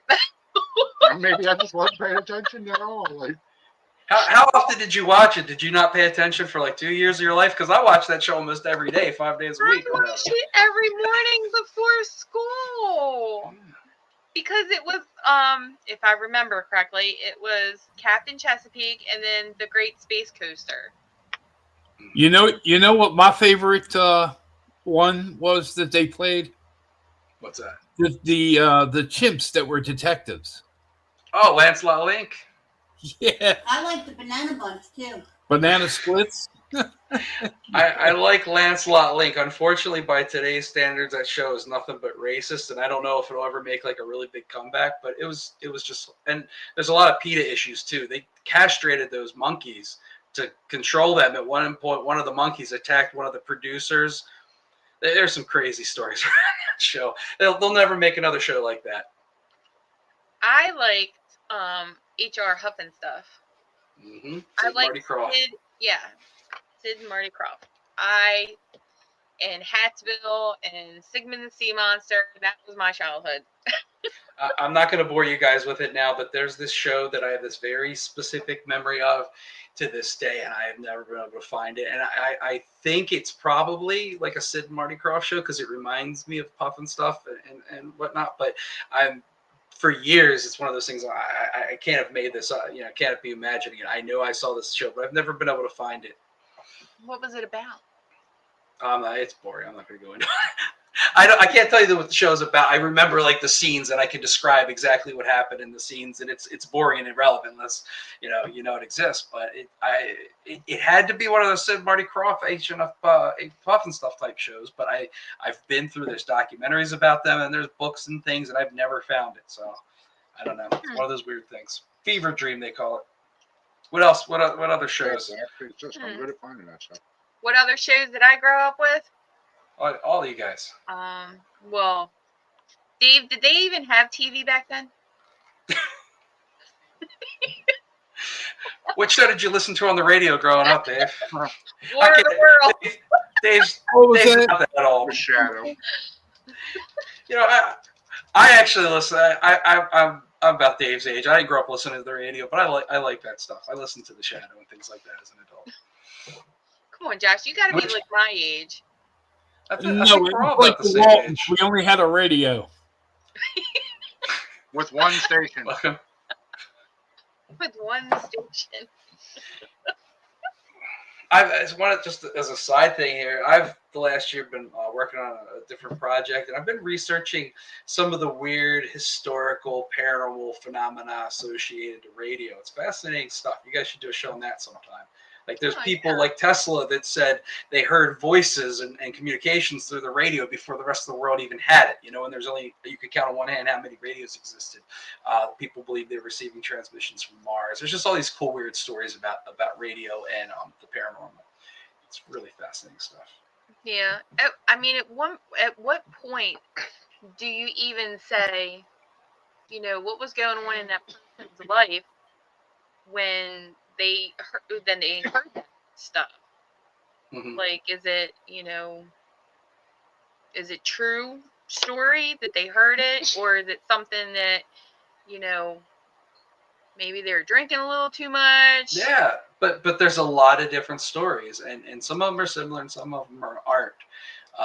But there's these weird stories about, John Keel wrote a lot about it. He talked about some of the weird UFO phenomena, people communicating with aliens through CB radios. Back in the 50s, people like there's George Hunt Williamson wrote actually a book called The Saucers Speak about talking to aliens on the radio and stuff. There's a lot of really weird stories out there. It's one of those things I'm like, there has to be something to it somewhere because so many people are describing it. What exactly the connection is, I don't know. But there's a lot of weird things. I mean, even part of Amityville Horror, wasn't it that a demon supposedly communicated with the oldest son, Ronnie DeFeo? I don't know. I'm not that familiar with it, but it wouldn't surprise me. It was just like a regular radio, or? It was just like headphones, and it was a cassette tape. Okay. So, I mean, allegedly. So, I mean, when you go to investigations, ghosts mess with all the computers and, all the electronics. So it just makes sense. Yeah. I mean, there's so many, nowadays everybody just uses what they call them, the ghost boxes and things like that, the radios that sweep through the stations, and they just take all that stuff for granted. But there's been weird stuff happening on the radio since it was invented. Yeah, I know when, and I don't, maybe this is a coincidence or whatever, but I'll share my story. Like, I know after my brother died, suddenly and tragically. I was so heartbroken, obviously, because he was my brother, but we were very close.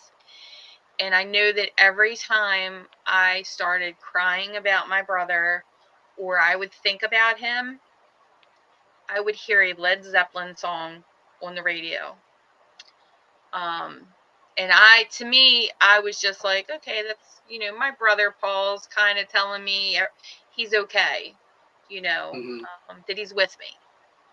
But that's my little story of, So one of the things I've been exploring in this new writing project I'm working on is with this stuff is, so in a situation that you're describing, what the hell, how could you explain it? I mean, do you think the spirit of your deceased brother, I don't mean this disrespectfully, but took control of the radio and played that just for you? Or do you think, back in the day you'd say, oh, well, they influenced the DJ and made the DJ want to put it on because, but then they had to know ahead of time, like be able to read and predict the future to know when you needed to hear that song. And nowadays a computer generates the playlist and says what. So like it makes no sense for something like that to happen, but it's happened to me. So I agree with you. Things like that happen. It's happened to me several times in my life.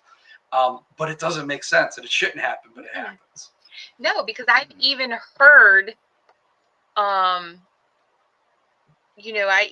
brother was big into Aerosmith too. So I would hear Aerosmith or Led Zeppelin. More it was Led Zeppelin song, Stairway to Heaven. But, I remember turning the channel and I was like, I'm done with this. I don't want to get upset or whatever. So I remember turning on a country station and then all of a sudden, it's an Aerosmith song, but a country singer is singing. 93. So it's like, so I don't, like you said, it's really weird and there's no explanation for it. But people believe in signs and, sometimes I think that the universe does talk to us, but only a few of us listen, if that makes sense.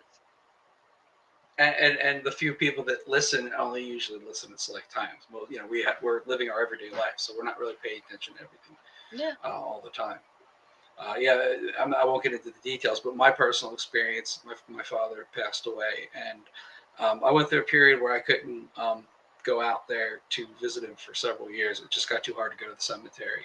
I went out there at first, but I stopped for a couple of years. And when I finally got the courage to do it one day, I've been reading a book about these weird radio things. So I thought, you know what, I'm just going to put the radio on to see what happens. And I just found this crackly station. And, when I got there, this amazingly coincidental song that was very, very relevant to my father, my relationship to him, and he played all the time when I was a kid, just bam, came on the radio like that, and the fact that they would play that song at that moment that I'd gone out there in all those years just makes no sense how it happened, but it happened. And I think it happened for some kind of reason.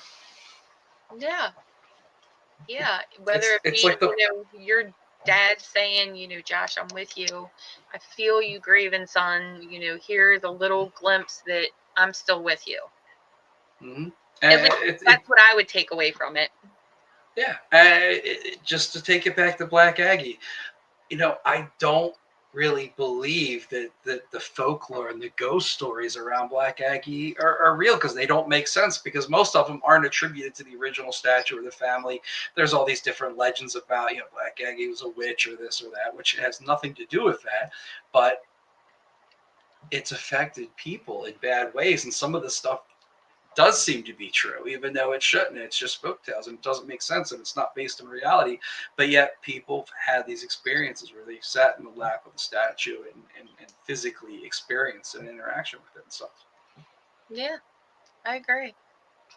When we were researching the project at one point, I mentioned that the first statue of the Adams Monument, at the time, all the articles and stuff I came across said that it was not haunted like Black Aggie. They were always Black Aggie is the haunted one. And so we were there, we were taking pictures once, and something weird showed up in one of my pictures. And I just put it aside, and I didn't really think much of it. And it kept bugging me. So after some time, it was maybe 6 months later, I decided I'm going to get this negative. This is filmed back in the day. I'm going to get the negative enlarged to make like an 8x10 so I can see this image better. And so I take it to the local photo place at the mall, and they tell me it's East Point Mall, which is now closing, you guys know. So I go to East Point Mall with this. And the guy tells me it's going to take 20 minutes. So I was like, okay. So I walk down to the bookstore. Of course, I go to the paranormal section, and I see a haunted book, and I pick it up. And the very first thing in the book that's in there is the Adams Memorial in D.C. is haunted. And I was like, that's just crazy. I've never heard this story ever before. And I'm here at this mall getting a photograph of what I think could be something paranormal that was taken of that statue. And I'm a source guy, so I went right to the back of the book and tried to figure out where the author got the information from. And he cited a book.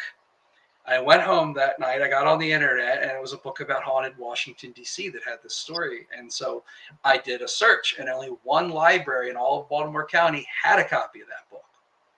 So the next day, as soon as the libraries went, I went there, went to the library. I found the book, pulled it out. This librarian that worked there, I don't know if she was a volunteer employee, but she worked there. And she came up to me, and she's like, I see you're looking at this book of this haunted stuff. And she's like, do you have a haunting? Because I'm into that. I do the ghost hunting thing. I was like, no. And I start telling her the whole history and how the series of coincidence with this picture led me there. And she's like, my boyfriend's a Photoshop expert. Would you like him to look at the photo for you?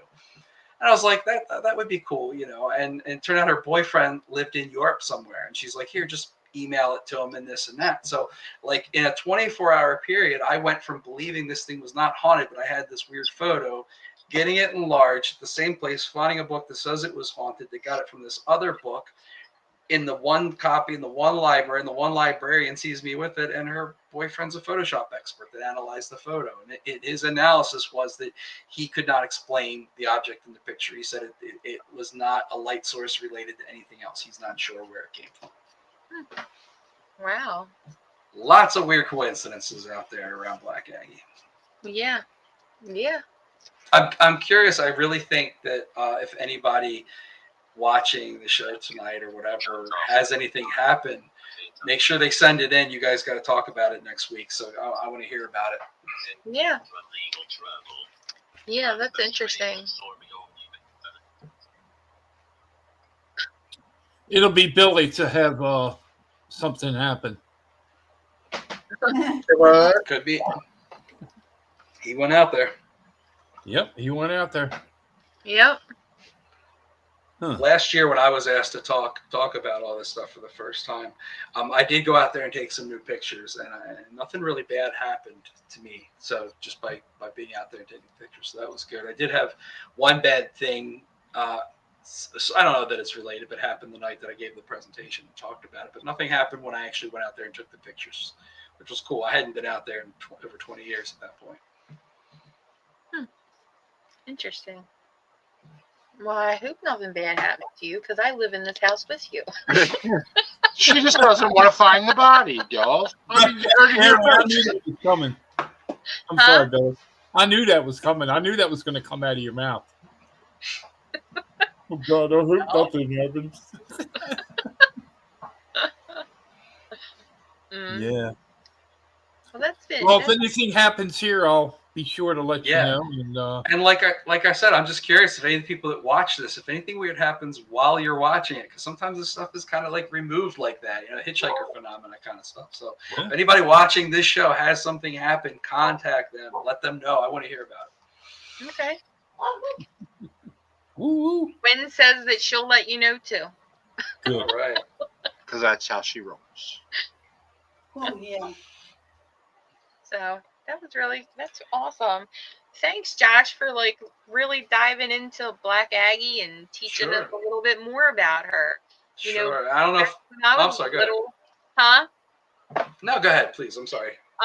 Back when I was little, it was just about going in the bathroom, turning the light off, and saying her name 3 times.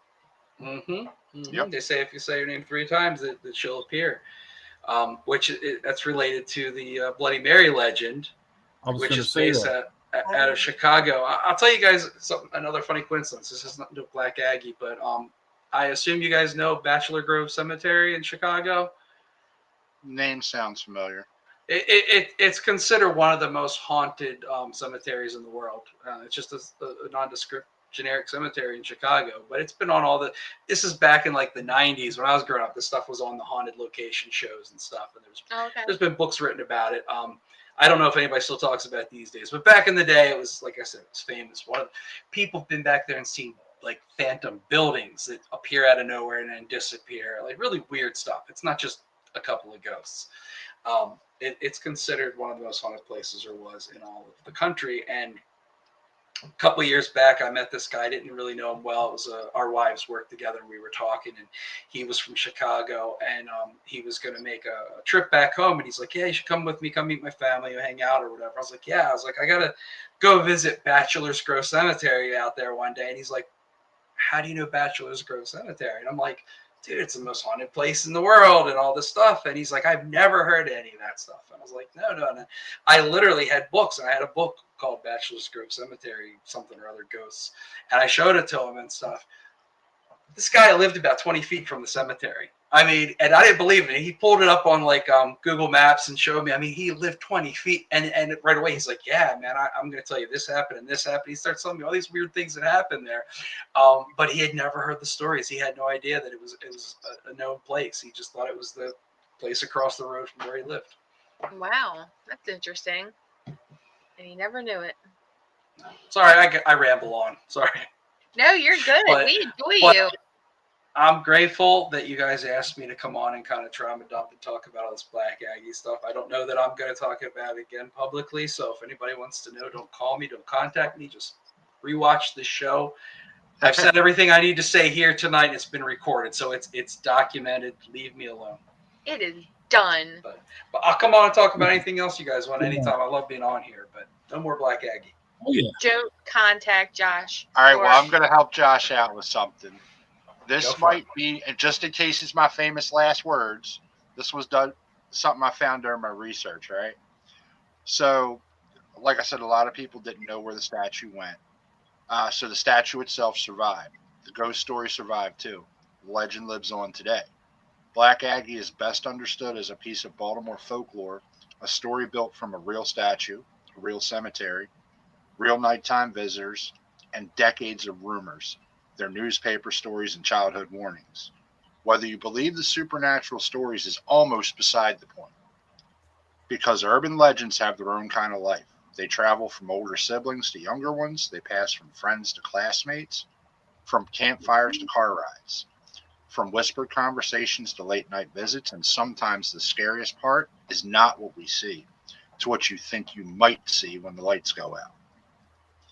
So the next time someone in Baltimore tells you about the woman beneath the hood, the statue with the dark face, the eyes that supposedly glow red at midnight, remember the name Black Aggie. And if you're ever standing in front of a mirror late at night in a completely dark room, you might want to think twice before saying her name 3 times, because in Baltimore, some stories are not meant to be proven.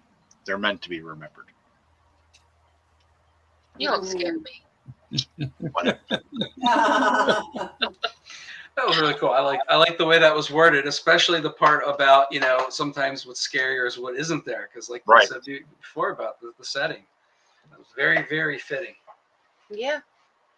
So let me ask you a crazy question, Josh. Sure. Ruling out places like mental hospitals, cemeteries, things like that, do you think it's possible for people to make a place haunted?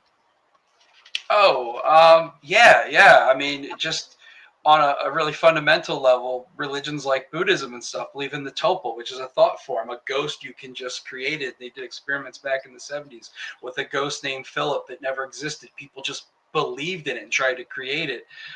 So I think, things like that could happen. Absolutely. Yeah, I agree with that too. There's a lot of intention that goes into this stuff, but it's also just people people themselves, the experiencer, they're part of the phenomena. And a good example of that is our friend Reverend Bean. If you haven't read his first book, Dark Force, check it out, man. He went through some horrific, crazy childhood stuff growing up in this home. And the lady that currently or recently lived there has been interviewed on camera news saying nothing ever happened there. The house isn't haunted. Yeah. And it's not that I don't believe her, and it's not that I don't believe him. It's just sometimes the people can be all the difference and make the difference. Does follow you where you go. Yeah. Let me say this now. Knowing Bill Bean for 20 some years, I met a number of his friends and his family, and I'll say somewhere between 15 and 20 people. Not that many people is going to lie for one person. Mm-hmm. I seriously doubt that. I talked to a medic that was literally grabbed by his throat and held off the ground. Mm-hmm. Yeah. I mean, I remember the very first time he was ever on Coast to Coast, the very show. I was so excited because I'd heard him on a few podcasts and stuff. And towards the end of the show, they took calls from the listeners, and somebody called in, and they were like, "Yeah, I grew up in that same neighborhood," and they referenced the tunnels. It was like these drainage ditches, waterways behind the houses there, and they were like, there was some dark stuff going on, and he agreed. And this is somebody that he did not know personally that called in from the area to verify. I talk a lot about that in my book. I cover his story, but there's just so many other weird things that happen in that neighborhood along that road. And some of it parallels what he experienced very closely. It's weird. There's definitely something to it. But again, like I said, I don't think the lady that lives there now is lying either. I think sometimes that these hauntings and stuff are more complicated than that. And if I'm not mistaken, I think Reverend Beans even alluded to the fact that there might be some sort of family history there and stuff that could be involved. It wasn't just that house. Yeah. There was an area close to that house. I hope I got this right. I think it was called The Rock. All right. It's Wishing Rock. Wishing Rock. There you go. And the Wishing Rock. And go ahead and tell your story. I something really freaky happened to me out there. Go ahead. Go ahead. It's called the Wishing Rock. No. I want to hear Josh's story. Go ahead. So a gentleman that grew up in the same area, he grew up on the other side of the highway from Reverend Bean, in a very similar, very haunted situation where the stuff that happened in his house tore his family apart. And he wrote a book about that, his experience being a police officer in the area. And there's this huge granite boulder called Wishing Rock that's been out there. And there's carvings in it that go back 100 years. It's part of on the national it's on one of the historic places list because it was used as a navigational aid to the indigenous people long before we were here. And like Black Aggie, bad things always happen around this thing, whether there's been some horrific plane crashes, there's a horrific missing person investigation from the 70s. There was a really bad murder that happened there it didn't happen there, but the body was placed there a few years ago. A lot of people say that it's cursed, and I talk about it in my book. I don't have that in front of me, so I can't give you all the details. But in 2006, I was out there taking photographs with my wife, and I believe it was like the next day. She was in a really bad accident, and she survived, and in the end, she was okay and whatnot.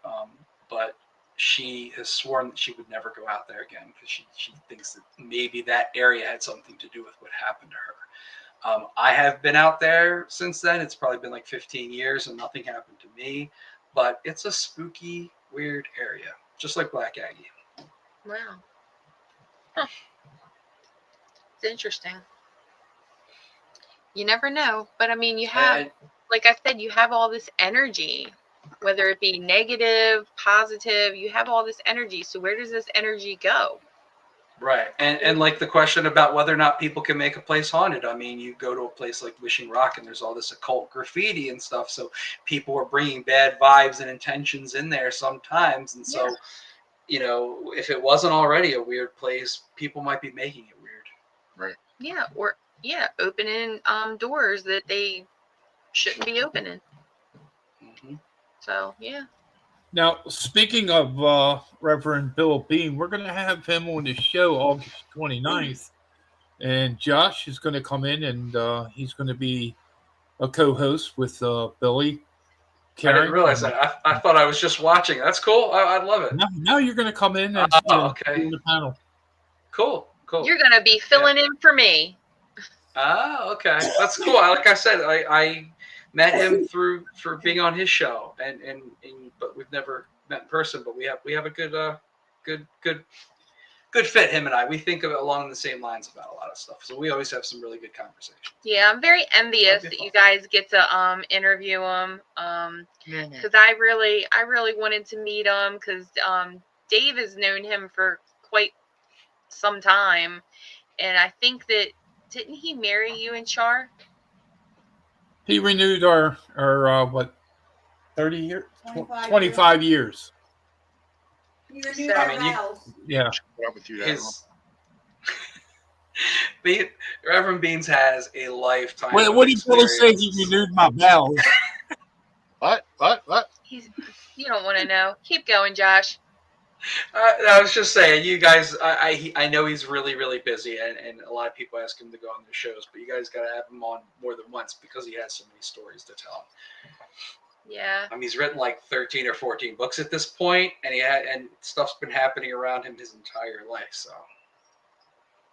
Wow. Yeah, that's crazy.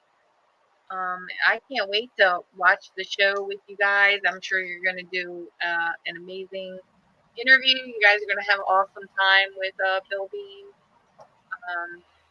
Well, he's going to, we're going to watch the show, and then he's going to come in. He's going to give us 1 hour. So we'll have 1 hour to, ask him questions and whatever. So. Yep. And hopefully I'll be able to watch the show. I will be volunteering that day. So you guys will have a lot of fun. Can't wait to watch it. I have to go back and watch last week's show because I had something going on. I tried to watch it live, and I only caught the tail end of your first guest, but they were talking about Point Lookout, and I think Billy was saying that you had family down in that area or something. Down in California, Maryland. Yeah. I'm really interested in that place. There's a little bit about it in my new book I'm writing. I keep saying new book. It's not going to be out for years. So I'm not giving present, but that area fascinates me. And I had some weird experiences down there. We gotta get together and talk about that sometime. Let me share a funny story, okay, about Point Lookout. All right, make me laugh. All right, this is going to make you laugh. Now, I just got a fresh haircut, completely bald, and I was off to this. I was off to the side in a room. Well, one of my members from the Maryland Paranormal Research Team came to me and said, "I need you to come out here and listen with me. I keep hearing someone talking." So it's completely dark. I got a flashlight. The batteries are dying. And, whenever I use a flashlight, I hold it down towards my feet because I don't want to shine in anybody's eyes or anything like that. And mess up whatever, we're video recording. And so it goes out. And I'm still walking down the hallway. And all of a sudden, I come to a dead stop. And the member said to me, "What's the matter?" I said, "Somebody's touching me." And he says, "Let me turn my flashlight on." Well, my flashlight came back on, and I had it pointing up. I looked up above my head. The string from a light bulb that you pull to turn it on and turn it off? It was just sitting there dangling on my head. I'm like, because it was a long touch, I was in a situation once. I won't name names because I don't want to make anybody look bad. But we were in the dark at a place that was supposed to be haunted, and I could see something like in my top vision moving. And I put my flashlight up, and I look, and sure enough, it was this cord dangling from like a light or something, like one of those cords, and it's just moving on its own. I said to one of the people I was with, I said, has that ever happened before? They're like, no, never. And I moved my light like 2 feet, and there was a fan blowing it the whole time. And I was like, okay. I was just like, oh, good to know. I wouldn't insult anybody or whatever. But yeah, sometimes it's the simplest things like that surprise us and whatnot. Oh, yeah. But it's good because if we weren't paying attention, then we wouldn't notice when the real things happen. That's right. Yep. Very true. Well, we're coming up on the 9 o'clock hour. So, any last thoughts? Josh, if anybody wants to get a hold of you, how can they do so?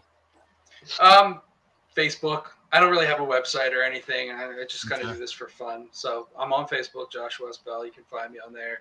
Books on Amazon. It's all pretty straightforward. Yeah, let me. I'm sorry. I mentioned this to you originally, Dave, when you invited me to come on. Is that like I have no life.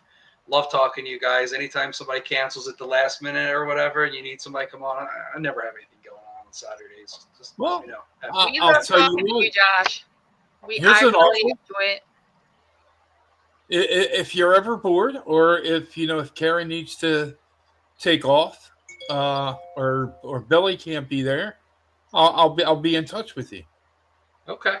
As long just don't expect me to come every week because I'm not that responsible. I'll forget. But if it just on a case by case basis here and there, absolutely. I love talking about this stuff. I love you guys. Come on anytime. Let me throw the picture of your book back up there, and give us a little bit of. Give the listeners some information about it. Mysterious Middle River. It's like I said, it's about 6 decades of weird stuff happening on the west side of the Upper Chesapeake. Got a whole chapter in there about all the Chesapeake Bay monster sightings that I could find, and I couldn't find them all. We've got haunted places, lists of haunted places, personal stories from me, personal stories from my mother who grew up in a haunted house, conspiracies, UFOs, you name it, it's in there. We got UFO crashes. There's been like 3 or 4 UFO crashes around Baltimore. Who would believe it? But it's happened. Now, I'm not saying they were all from outer space, but unidentified things have crashed around Baltimore and been documented and researched many times. Wow. Interesting. Oh, let me I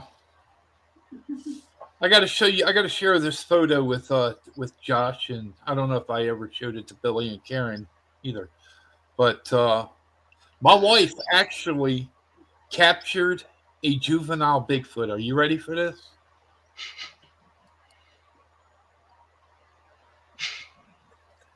Oh my gosh. Is this from last month? It looks like somebody I know. You saw where the hand was, right? I worked at the hospital at the time, and we had him come into as an activity for the children in the pediatric ward. Yeah. That's awesome. I thought it was from Lancelot Lake. He was wearing jeans, man. I thought it was just from that show. Oh, I love that show. It could have been taken at a Dundalk Walmart. That's true. I was in the Royal. No, I'm sorry. I wasn't. My wife was in the Royal Farms in Dundalk, on Dundalk Avenue once. I was in there when it got robbed. She was in there when the lady brought the cat dressed as a pirate in. You know, people just walk into places with pirate cats.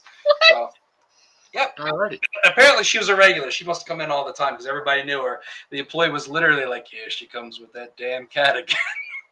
And the lady walks in with a pirate cat. All right. Well, Josh, thank you very much for being on tonight. Thank you. Yeah, I'll be seeing you in a couple of weeks then. When Bill Lee comes, is it next week or the week after? The week after. The 29th. I'll be there. 29th. Awesome. Yeah. Awesome. All right. Well, thank you for having me. Thank you for humoring me and listening to all my Black Aggie stories. Yep. Thank you. Enjoyed it, as usual. Thank you again, Josh. Yep. All right. Take care. All right. Good night. Good night. All right. There we have it. Really good show. We talked about Black Aggie. We got to talk to Josh. Yeah, we had a really good show tonight. I really enjoyed it tonight. Not that I don't any other night, but tonight was a really good night. Also, I just want to remind everybody that Crafty Witch Soiree is having their witchy tea next Saturday at Glendale Fire Station at 2 o'clock. So if you're interested, you can buy tickets at the door. It's a ticket donation of $20. So we will be there. We'll also have Tracy will be there from Beyond the Veil. She'll be there doing a book reading, answering questions. And then we have Stacy from Temple of the Roses. She'll be there doing Reiki and tarot card reading. So we're excited. Oh.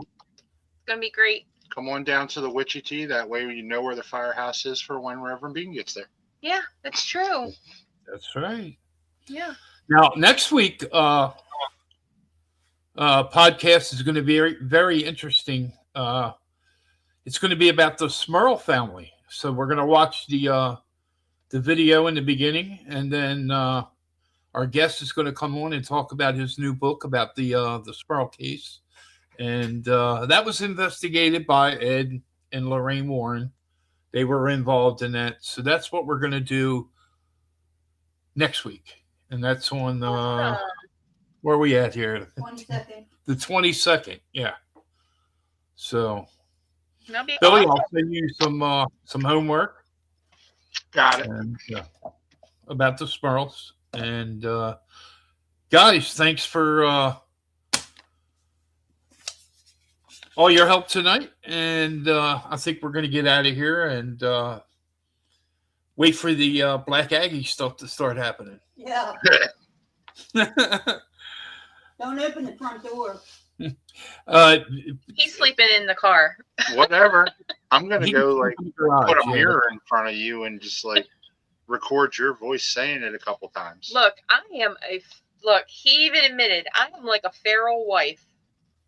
So let me say, you put that in front of my face, you might wind up with a black eye. But watch this, Dave. Do you think Karen has said the words Black Aggie at least 3 times tonight? Yes. So all I have to do is play a recording of each time she said it in front of a mirror.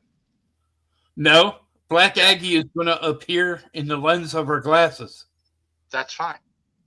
What? There you go. How about that? Not bother me. As some people have said, that don't confront me now. No, don't take the glasses off. It's too late. Oh, they're saying one. Because Karen is not scared. I'm good. Well, the lights haven't gone out yet. All right. Let me just go to here. This guy. All right. I want to thank the listeners for tuning in tonight. And we'll see you again, same time next week, 7 p.m. for another night of Bigfoot and Paranormal Encounters podcast. So good night, everyone. And let me just, set myself up here for, here we go.